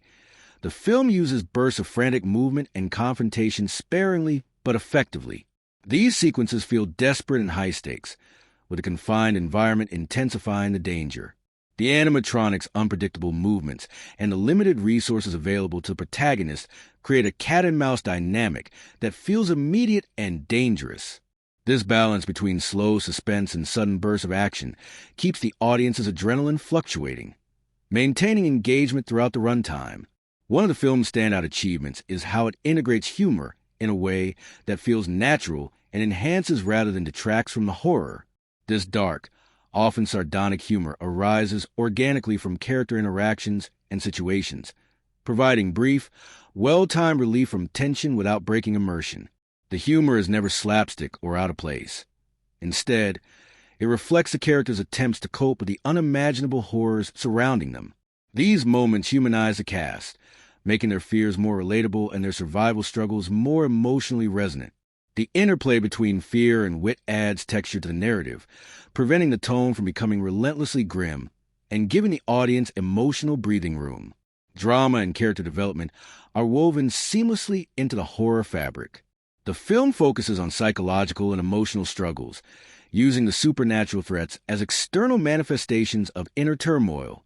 Themes like guilt, trauma, and the haunting nature of memory are explored through the characters' arcs and interactions. This grounding in real human experience adds emotional weight and depth, distinguishing the film from more superficial horror fare. The relationships among characters are complex, marked by tension, trust, and vulnerability, which the script reveals through nuanced dialogue and behavior rather than exposition. This approach lends authenticity to the story and invites viewers to invest in the characters' fates. Where Five Nights at Freddy's most notably departs from standard genre conventions is in its nuanced portrayal of the animatronics themselves. These mechanical monsters are given a distinct presence that goes beyond generic jump-scare antagonists. Their design, movements, and behavioral quirks imbue them with a disturbing personality that blurs the line between mindless machines and sinister, almost sentient beings. The film humanizes these figures in subtle ways, eliciting moments of eerie sympathy or fascination, which adds complexity to their role as villains.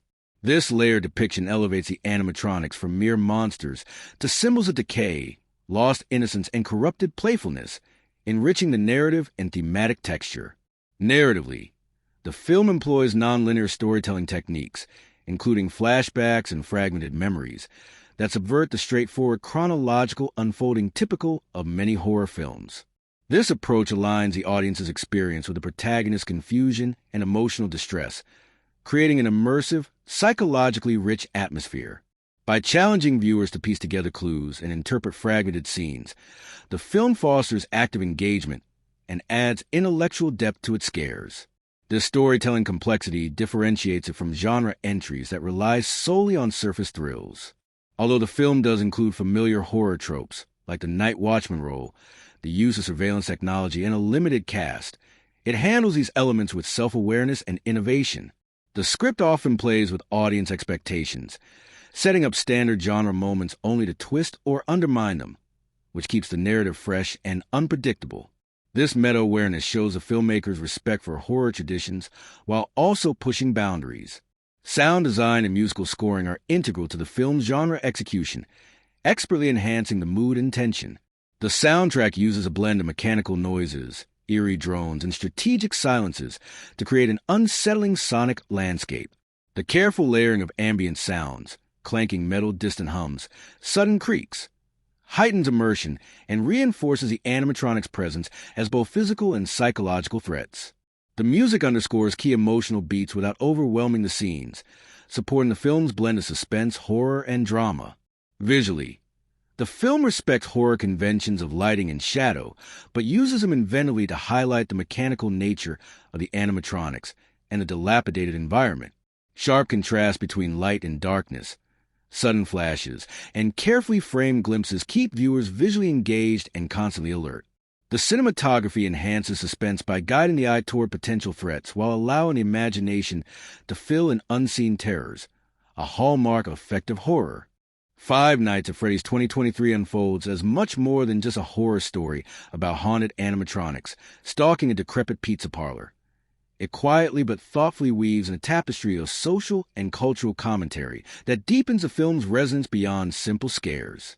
What makes this commentary so effective is how naturally it integrates into narrative and atmosphere rather than feeling tacked on or didactic.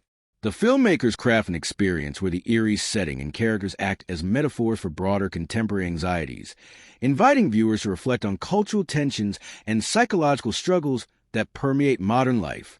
At the heart of the film's social commentary is its meditation on nostalgia, a powerful and sometimes dangerous cultural force. Freddy Fazbear's Pizza, the story's central location, is more than a haunted building. It stands as a decaying monument to a past era of childhood wonder and innocence.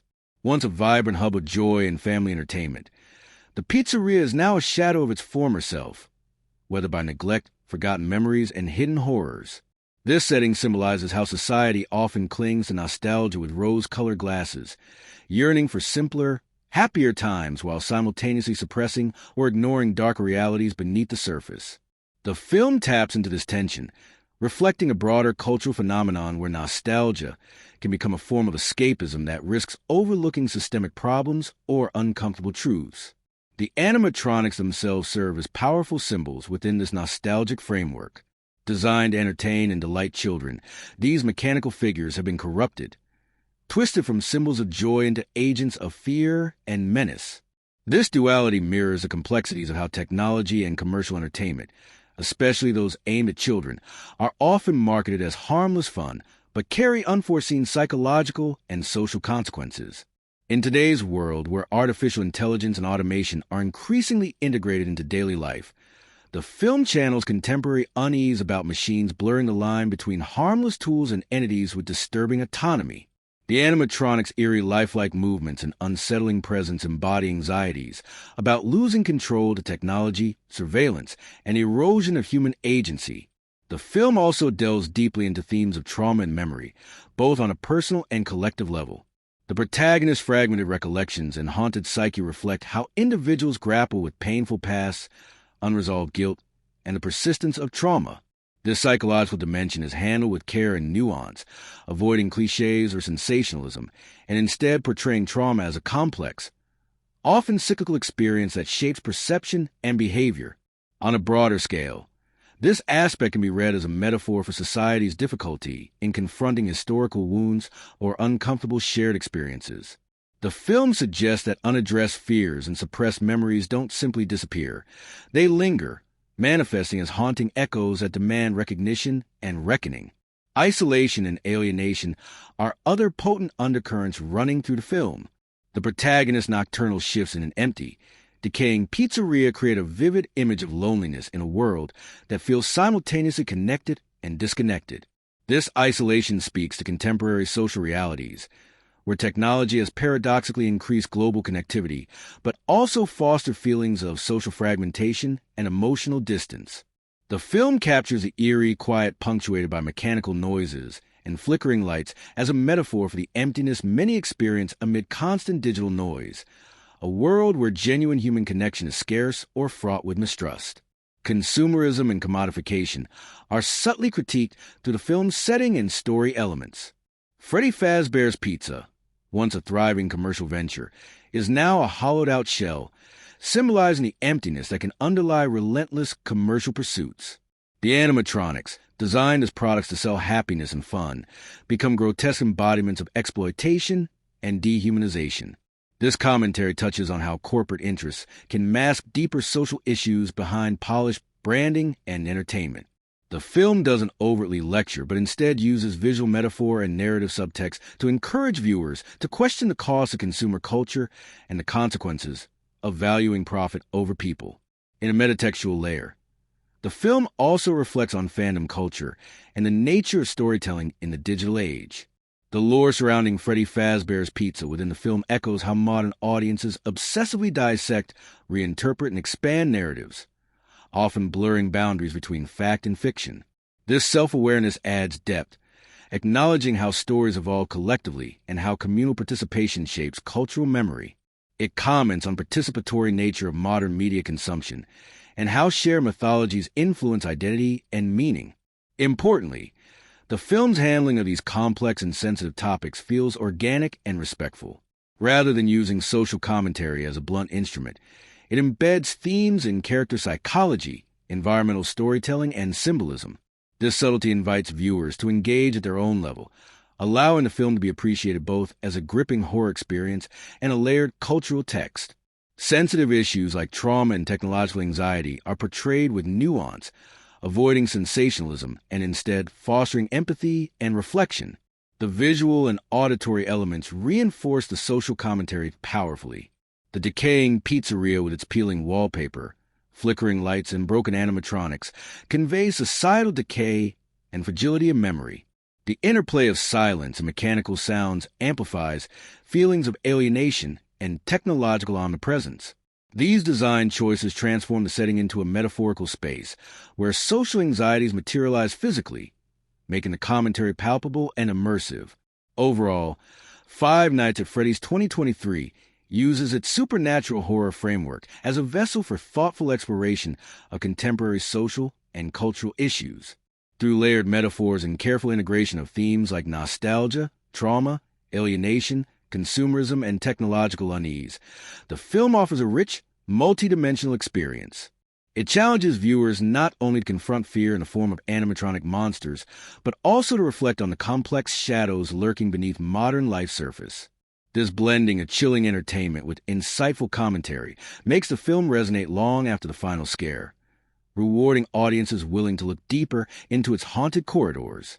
Five Nights at Freddy's 2023 masterfully crafts an emotional experience that draws viewers into its eerie world and keeps them hooked through a rich and varied palette of feelings, far beyond just the expected thrills of a horror film. From the very beginning, the film plants seeds of emotional connection, inviting audiences to step into the shoes of the protagonist who faces not only terrifying mechanical monsters, but also deeply personal struggles. This dual focus on external fear and internal conflict creates an immersive emotional landscape where viewers are not just observers but active participants in the unfolding drama, feeling the tension, the hope, and the dread alongside the characters. The way the film handles humor is a major part of this emotional engagement. Horror and comedy often clash, but here, humor emerges effortlessly from authentic character moments and situational irony. These brief bursts of dry wit and sarcastic banter serve as emotional release valves, giving the audience a chance to breathe amid the tension without breaking the immersive atmosphere. The humor feels genuine because it springs from characters' personalities and coping mechanisms, which makes them more relatable and human. This clever interweaving of humor amidst the horror adds texture to the emotional experience, keeping the audience emotionally balanced and more deeply invested. The film also excels in evoking empathy and sadness through its exploration of trauma and loss. The protagonist's haunted past, fragmented memories, and visible emotional scars invite viewers to connect on a human level. These moments of quiet vulnerability, subtle gestures, meaningful glances, or poignant silences offer a counterpoint to the high-stakes action and chills. They provide emotional depth, revealing that the horror is not only about external monsters, but also about internal battles with guilt, grief, and the search for redemption. This focus on genuine human emotion elevates the narrative, transforming it into a story about resilience and the complexity of healing, making it resonate beyond the screen. Excitement and adrenaline pulses throughout the film, especially during the well-crafted suspense sequences where animatronics lurk just out of sight and sudden, desperate moments erupt in frantic action. The filmmakers expertly manipulate pacing, sound design, and cinematography to create a roller coaster of tension that keeps audiences at the edge of their seats. These scenes feel earned and meaningful, not random or overused, which makes the rush of excitement more satisfying and impactful. The claustrophobic setting and the protagonist's limited options amplify the danger, heightening the thrill and making every close call feel visceral and immediate. Shock and surprise are powerful emotional tools here, deployed with care and sophistication. Unlike many horror films that rely on predictable jump scares, Five Nights at Freddy's uses sudden twists and reveals to deepen the story and unsettle the audience on multiple levels. The shocks come at moments that challenge expectations, shaking up the narrative and forcing viewers to constantly reevaluate what they think they know. These jolts of unpredictability not only increase the fear factor, but also sustain engagement by keeping the story dynamic and intriguing. The shocks feel earned and contribute to the film's eerie atmosphere, rather than distracting from it. Beyond eliciting immediate emotional reactions, the film encourages active mental engagement and reflection. Its nonlinear storytelling and layered mythology invite audiences to piece together clues and interpret symbolic details, turning viewing into an interactive experience. This element of mystery sparks curiosity and intellectual involvement, making the film a rich subject for discussion and debate among fans. Viewers find themselves dissecting plot points, speculating about character motives, and theorizing about hidden meanings, which extends the film's impact beyond initial screening and fosters a vibrant community of engagement. This complexity and depth also encourage repeat viewings, as audiences discover new layers and nuances each time they watch. Subtle foreshadowing, visual symbolism, and character details become more apparent on subsequent watches, rewarding attentive viewers with fresh insights. This quality elevates the film from a one-time scare to a lasting cinematic experience, rich with content that invites exploration and analysis. Importantly, the film maintains a dynamic emotional rhythm, skillfully balancing moments of tension, relief, sadness, and excitement. This ebb and flow prevent emotional fatigue, keeping the audience emotionally engaged and attentive from start to finish. The careful modulation of intensity means the experience never feels monotonous or overwhelming, sustaining interest and emotional investment throughout. The relatability of the characters is key to this engagement. The protagonist's fears, hopes, and flaws are portrayed with nuance and authenticity, making them feel like real people rather than archetypes. This connection makes the stakes personal for the audience, enhancing the impact of each perilous encounter. The supporting cast also contributes emotional texture, with performances that add layers of tension, camaraderie, or conflict that enrich the story's emotional fabric. Visually and sonically, the film amplifies emotional engagement through its atmospheric design. The interplay of shadow and light, the eerie mechanical sounds, and the strategic use of silence all contribute to a mood that heightens vulnerability and anticipation. These sensory details immerse viewers in the protagonist's world, making emotional highs and lows more immediate and intense. The environment becomes a character in its own right, shaping and reflecting the emotional journey. In essence, Five Nights at Freddy's 2023 offers an emotionally rich, multifaceted experience that resonates deeply with its audience. It skillfully blends laughter, sorrow, excitement, and shock into a cohesive narrative that invites empathy, reflection, and ongoing conversation. By engaging viewers on multiple emotional levels and encouraging active participation in the story's mysteries, the film transforms from a conventional horror outing into a memorable, compelling journey that lingers long after credits roll. Five Nights at Freddy's 2023 enters a crowded and well-trodden field of horror films, especially those dealing with haunted places, possessed objects, and supernatural terrors, but it manages to carve out a distinctive space that both honors genre traditions and refreshes them with new energy. When placed alongside classic and contemporary films centered around malevolent animatronics or eerie mechanical beings, the movie stands out by refusing to settle for surface-level thrills and instead delves into psychological complexity, atmospheric tension, and layered storytelling. While it shares DNA with beloved franchises like Child's Play, which introduced audiences to the terror of a killer doll, or the Annabelle series, rooted in cursed objects and haunted artifacts, Five Nights at Freddy's 2023 doesn't merely mimic these predecessors. Instead, it reinterprets and deepens the concept of mechanical horror, presenting the animatronics not just as frightening monsters, but as symbolic embodiments of nostalgia, trauma, and modern anxieties. One of the ways the film distinguishes itself is through its approach to suspense and dread. Many horror movies involving possessed or haunted objects rely heavily on frequent jump scares and sudden shocks, sometimes at the expense of sustained atmosphere. In contrast, Five Nights at Freddy's embraces a slow burn style of horror, building tension patiently and immersing viewers in a world where unease simmers beneath the surface before erupting in well-placed moments of terror. This method aligns it with films like The Babadook or It Follows, which prioritize emotional resonance and psychological depth over cheap scares. The animatronics here are not just jump scare puppets, but chilling characters whose presence is felt long before they appear, creating a lingering atmosphere of dread that saturates the film's decaying pizzeria setting. The setting itself is a strong point of comparison and innovation. The film's choice to center the narrative within the confines of Freddy Fazbear's Pizza recalls the claustrophobic tension of classics, such as The Shining, where the location becomes a character in its own right. Yet, Five Nights at Freddy's updates this concept by blending the eeriness of an abandoned family entertainment venue with digital age fears, broken technology, surveillance, and the uncanny valley of animatronics that seem just lifelike enough to unsettle. This fusion of the traditional haunted house motif with modern technological unease injects fresh life into the genre, reflecting contemporary anxieties about how machines and memories intersect in unsettling ways. Within the realm of video game adaptations, which have a notorious reputation for uneven quality, Five Nights at Freddy's 2023 emerges as a rare success. Earlier attempts to translate video game horror into film often faltered by focusing too much on replicating game mechanics or dumping lore without emotional grounding. This movie, however, strikes a careful balance, honoring the extensive mythology beloved by fans, while crafting a standalone story accessible to newcomers.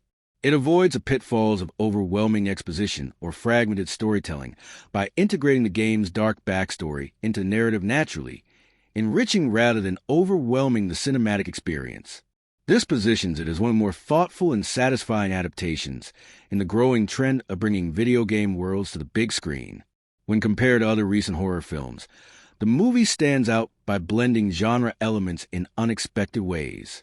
Many modern horror films like Escape Room or Ready will not emphasize external threats and high-octane action within confined game-like scenarios.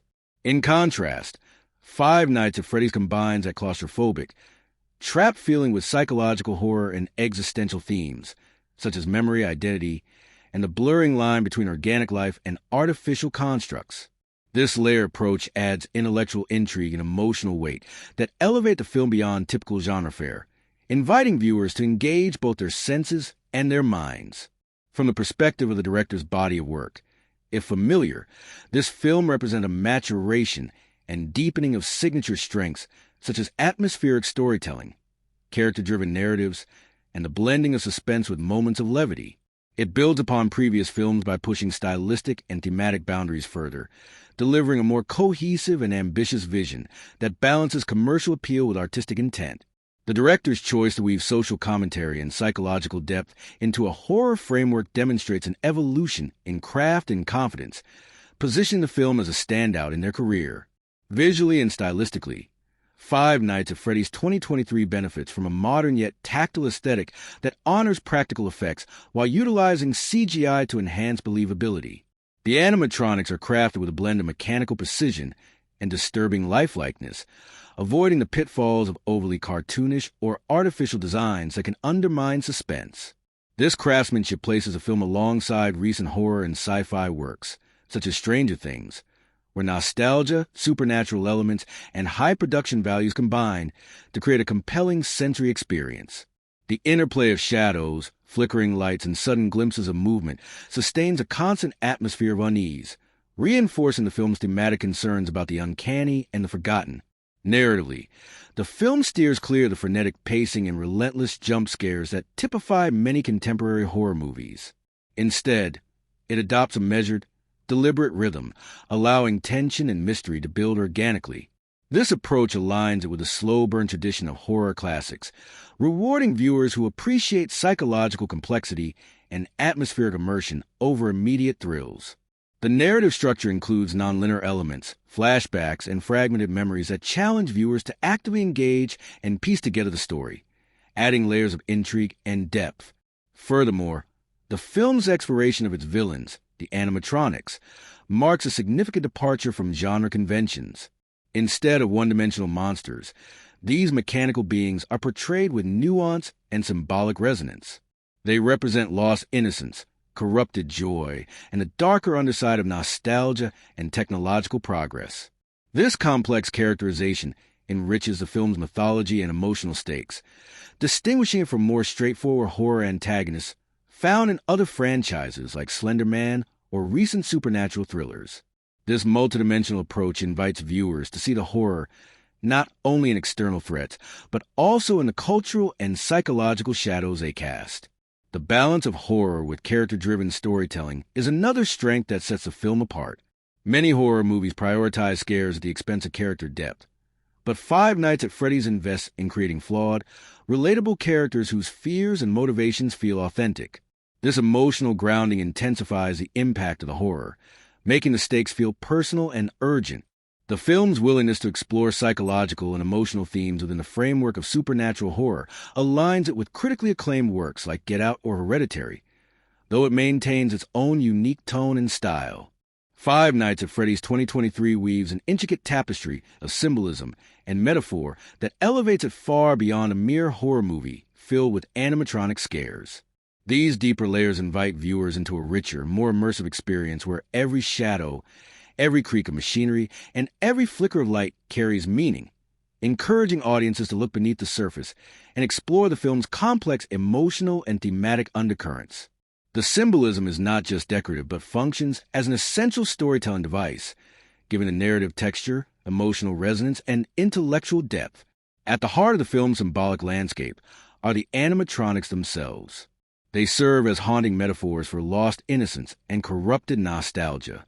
Originally designed as joyous entertainers for children, these animatronics have become grotesque, unsettling figures, representing how something once pure and comforting can become warped and terrifying. Their mechanical, jerky movements and cracked, worn exteriors visually embody the idea that childhood memories, often idealized, can mask trauma and unresolved fears lurking beneath. This transformation from playful mascots to sinister monsters mirrors the film's exploration of how past joys can become haunted by guilt and loss. Furthermore, their mechanical nature speaks to contemporary anxieties about technology's role in distorting human experience. Machines mimicking life, but lacking its soul, evoking a sense of uncanny unease. The film's central setting, the decaying Freddy Fazbear's Pizza, acts as a potent symbol and recurring visual motif. The pizzeria is more than a mere location. It is a physical manifestation of decay, neglect, and forgotten histories. The peeling wallpaper, broken animatronic parts scattered about, dim and flickering lights, and dusty, abandoned props all contribute to an atmosphere that simultaneously evokes nostalgia and dread. This setting represents a liminal space where the past and present collide, a tomb of faded joy and buried secrets. It symbolizes a deterioration not just of physical place, but of collective memory and cultural innocence, reflecting broader societal tendencies to suppress uncomfortable truths. The repeated visual emphasis on damaged toys, cracked plastic, and warped signage underscores the theme of things once cherished now lost or corrupted. Light and shadow interplay throughout the film with symbolic significance, enhancing its thematic depth. The stark contrast between darkness and light create a visual metaphor for knowledge and ignorance, safety and threat, conscious and unconscious fears. Flickering light suggests instability and fragility, while deep shadows conceal dangers both real and psychological. This chiaroscuro effect mirrors the protagonist's journey toward uncovering buried truths hidden in the dark corners of his mind and environment. The struggle to bring light to hidden memories parallels the battle to survive the animatronics' attacks, blurring the line between external and internal threats. Mirrors and reflections appear as recurring symbolic devices, adding psychological complexity. Scenes featuring reflective surfaces often coincide with moments of introspection, self-doubt, or revelation. The distorted or fragmented reflections symbolize fractured identities and unreliable memories, suggesting that the protagonist's perception of reality is warped by trauma. These visual cues reinforce themes of identity crisis and the difficulty of confronting uncomfortable truths about oneself.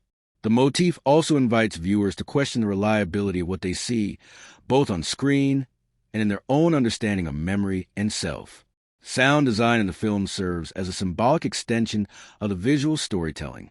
The repetitive mechanical noises, the clicks, whirs, and creaks, emphasize the artificiality and relentless, inescapable nature of the animatronics. These sounds create an unsettling sonic environment that reminds viewers of the constant presence of the uncanny and the unstoppable passage of time. The mechanical rhythm suggests a kind of cold inevitability, reinforcing themes of fate and entrapment. Silence, used sparingly and deliberately, punctuates moments of emotional vulnerability and revelation, heightening tension by drawing attention to what is not said or heard. Time and clocks emerge as important symbolic motifs woven through the film's narrative fabric. The protagonist's nightly vigil in the pizzeria, confined to limited hours and shifting time frames, creates a sense of temporal pressure and cyclical dread. Clocks, countdowns, and references to specific times emphasize themes of inevitability, the haunting persistence of the past, and the struggle to break free from cycles of trauma. The fractured timeline of the story itself, with flashbacks and memory fragments, mirrors the nonlinear nature of trauma and memory recall. Time becomes both an enemy and a puzzle to solve, reinforcing the film's psychological depth. Colors are used thoughtfully to support symbolism and mood. The faded, muted tones of the pizzeria contrast with the bright but artificial colors of the animatronics' costumes and lighting. This contrast highlights the tension between reality and illusion, innocence and corruption. The occasional flashes of red, glowing eyes, warning lights, or blood-like stains serve as potent visual signals of danger, violence, and emotional intensity. Cooler tones like blues and greens convey coldness, alienation, and the eerie artificiality of the setting. These color choices guide the viewer's emotional responses and reinforce thematic undertones of fear, loss, and technological unease.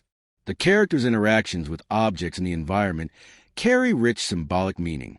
When a character touches a worn toy, repairs a broken animatronic part, or hesitates near a certain location, these actions convey complex emotions such as attachment, denial, or confrontation with the past. These gestures serve as physical manifestations of internal psychological states, grounding abstract themes in tangible moments that heighten audience empathy and understanding. The physicality of these interactions deepens the film's emotional texture and narrative nuance. The fragmented and nonlinear narrative structure itself acts as a metaphor for protagonist's psychological state and the film's themes. By presenting memories, clues, and events out of chronological order, the film mimics the disorienting, elusive nature of trauma and the difficulty of reconstructing a coherent sense of self and history after painful experiences. This storytelling approach invites the audience to actively participate in piecing together the mystery, creating an immersive psychological experience that mirrors the protagonist's struggle for clarity and resolution. In sum, Five Nights at Freddy's 2023 uses symbolism and metaphor as foundational storytelling tools, enriching its horror framework with emotional complexity and intellectual intrigue. The animatronics embody lost innocence and technological alienation. The decaying pizzeria reflects cultural and personal decay, and motifs like light and shadow, mirrors, mechanical sounds, and fractured time deepen the psychological resonance. Five Nights at Freddy's 2023 is not just a standalone horror film. It's a crucial chapter in a sprawling franchise that has captured imaginations across multiple media for over a decade. Originating as a cult favorite video game series known for its unique blend of jump scares, cryptic lore, and eerie animatronics, the franchise has evolved into a rich narrative universe filled with mysteries, fan theories, and interconnected storylines. This film doesn't merely adapt the game's surface-level scares. It contributes significantly to the larger mythology, expanding and deepening the story in ways that both longtime fans and newcomers can appreciate. The franchise's core narrative revolves around a haunted pizzeria with animatronic entertainers who turn malevolent after dark entwined with dark secrets involving missing children, sinister experiments, and mysterious figure known as William Afton. The film embraces these elements but reshapes them to fit a cinematic structure that balances exposition with suspense and character development. It acts as an entry point into this intricate world, introducing viewers to key themes like memory, guilt, and the blurred lines between technology and humanity, while teasing the broader lore that fans have pieced together through the games. Importantly, the film respects the franchise's tradition of mystery and ambiguity. Rather than spelling everything out, it leaves room for interpretation and theorizing, which has been a hallmark of the Five Nights at Freddy's experience. This open-ended storytelling engages a fan community, encouraging discussions, debates, and fan creations that keep the franchise alive and evolving. The movie thus functions as both a narrative installment and a catalyst for ongoing engagement, bridging interactive gaming culture and cinematic storytelling. Within the wider horror genre, the Five Nights at Freddy's franchise stands out for its unique blend of animatronic horror, psychological thriller elements, and serialized myth-building. The film builds on this legacy by adopting a tone that's darker and more atmospheric than many earlier game adaptations, pushing the franchise into new creative territory. It draws on decades of horror tradition, haunted locations, possessed dolls, and creeping dread, but updates these motifs with a digital age sensibility and a focus on fractured memories and identity. The movie's contribution to the franchise is also technical and stylistic. It brings a new level of production quality, visual effects, and character-driven storytelling that surpasses the limitations of the original game's graphics and gameplay mechanics. This cinematic expansion enriches the franchise's appeal, making it accessible to wider audiences who may be unfamiliar with the games while rewarding fans with deeper insights and fresh perspectives. From a historical context within the film industry, Five Nights at Freddy's 2023 arrives at a time when video game adaptations are gaining respect and sophistication. Previous adaptations often stumble by either oversimplifying stories or relying too heavily on action and spectacle. This film breaks that mold by treating its source material with care and ambition, weaving game lore into a coherent narrative that stands on its own cinematic merits. It reflects a broader trend of adapting interactive storytelling for screen in ways that honor original worlds while exploiting the strengths of film as a medium. The film also situates itself within the lineage of animatronic and mechanical horror, a subgenre with roots stretching back to films like Child's Play and Puppet Master. It nods to these influences while introducing modern technological anxieties and psychological complexity, demonstrating how the franchise has evolved from simple horror concepts into a multifaceted narrative exploring human-machine boundaries and the haunting power of memory. In summary, Five Nights at Freddy's 2023 is a vital addition to its franchise's ongoing saga, skillfully balancing homage, expansion, and innovation. It deepens the overarching narrative, enriches the mythos, and elevates the series into a more cinematic realm, without losing the cryptic allure that made it a cultural phenomenon. Through its careful blending of horror, mystery, and psychological depth, it secures its place as both a continuation and evolution of the Five Nights at Freddy's legacy. Five Nights at Freddy's 2023 arrived with a budget that, while not blockbuster-level extravagant, was solid enough to support a high-quality production that met fan expectations and cinematic standards. The film's budget reflects a smart allocation of resources, focusing heavily on creating atmospheric tension, realistic animatronics, and immersive set designs rather than relying solely on expensive CGI spectacle. This balanced approach allowed the filmmakers to blend practical effects and digital enhancements in ways that feel both believable and unsettling, giving the movie a tactile, grounded quality that resonates with audiences. From a production standpoint, the budget was used effectively to craft detailed environments, especially the eerie, decaying Freddy Fazbear's Pizza, and to design the animatronics with a mix of practical craftsmanship and CGI that elevated the horror experience.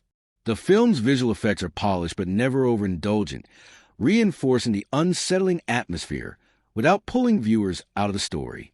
The careful investment in sound design, lighting, and cinematography further amplifies the production's quality, making the most of the available budget to build a convincing and immersive world. Financially, the movie performed strongly at the box office, capitalizing on the built-in fan base from the popular video game franchise and a broader audience attracted by the film's intriguing premise and effective marketing. Early buzz from fans, combined with trailers emphasizing suspense and mystery rather than straightforward scares, generated curiosity that translated into solid opening weekend numbers. The film's performance was bolstered by positive word of mouth from viewers who appreciated its atmospheric tension, respect for the source material, and engaging storytelling. Marketing played a crucial role in the movie's box office success. The promotional campaign skillfully balanced appealing to longtime fans, who were eager to see beloved characters and lore brought to life, with enticing newcomers through trailers and teasers that emphasized mood and mystery rather than spoilers. Social media buzz, influencer endorsement, and interactive fan events helped build anticipation and sustained interest throughout the film's theatrical run. This strategy helped the movie maintain steady attendance beyond the initial hype, keeping in conversation and attracting viewers who might otherwise have overlooked a video game adaptation. While the film did not aim for the sky-high budgets of massive franchise tentpoles, its financial outcome was very much in line with expectations for a mid-range horror production. The relatively modest budget limited risk, while allowing for creative choices that enhanced production value without overspending. This financial prudence meant that the movie could recoup its costs and turn a profit even without breaking box office records, marking it as a smart business success. Audience reception had a noticeable impact on the film's earnings trajectory. Positive responses highlighting the film's atmosphere, effective scares, and respectful treatment of the game's lore encouraged repeat viewings and extended the movie's lifespan in theaters.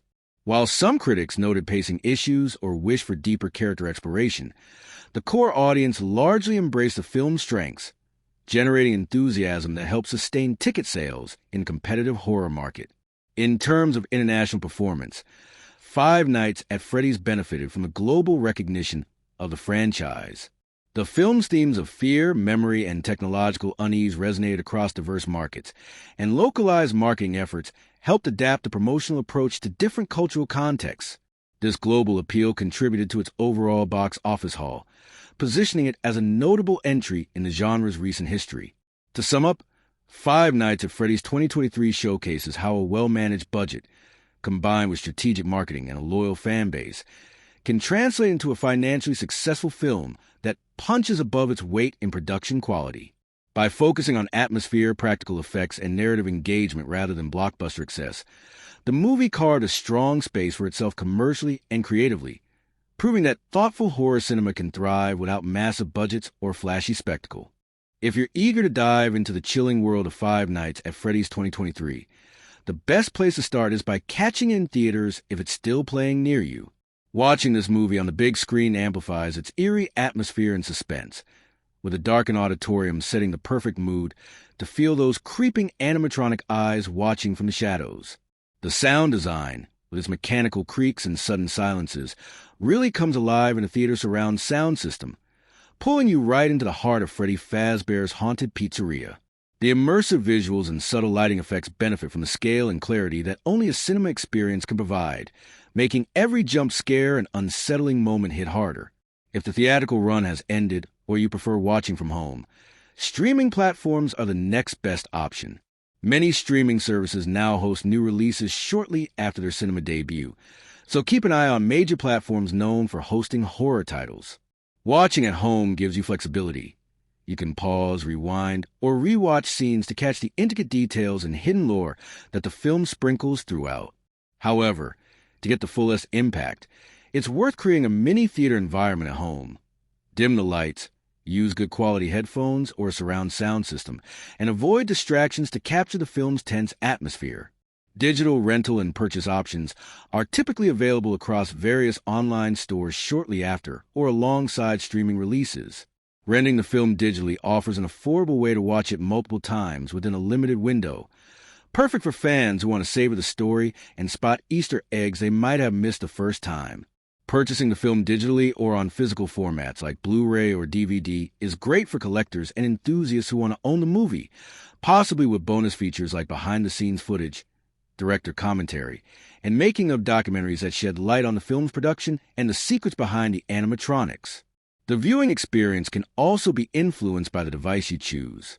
While watching on a large TV or projector brings more visual impact than a small screen, headphones can enhance the film's immersive sound design, picking up subtle audio cues that build suspense. The film's use of shadow and light means that darker viewing environments really help in appreciating the cinematography and mood. For those who love communal experiences, organizing a watch party, whether in person or virtually, with fellow fans can add a fun and interactive layer. Sharing reactions, discussing theories, and speculating about the movie's deeper meanings in real time can heighten the enjoyment and create lasting memories connected to film. No matter how you watch, the key is to embrace the film's eerie, suspenseful tone and give yourself space to get lost in its unsettling world. Whether it's the shared thrill of a packed theater or the focused silence of a late-night home viewing, Five Nights at Freddy's rewards attention to detail and a willingness to immerse yourself in its dark corners. So prepare your snacks, turn off the lights, and get ready for a chilling ride that's best experienced with your senses fully engaged.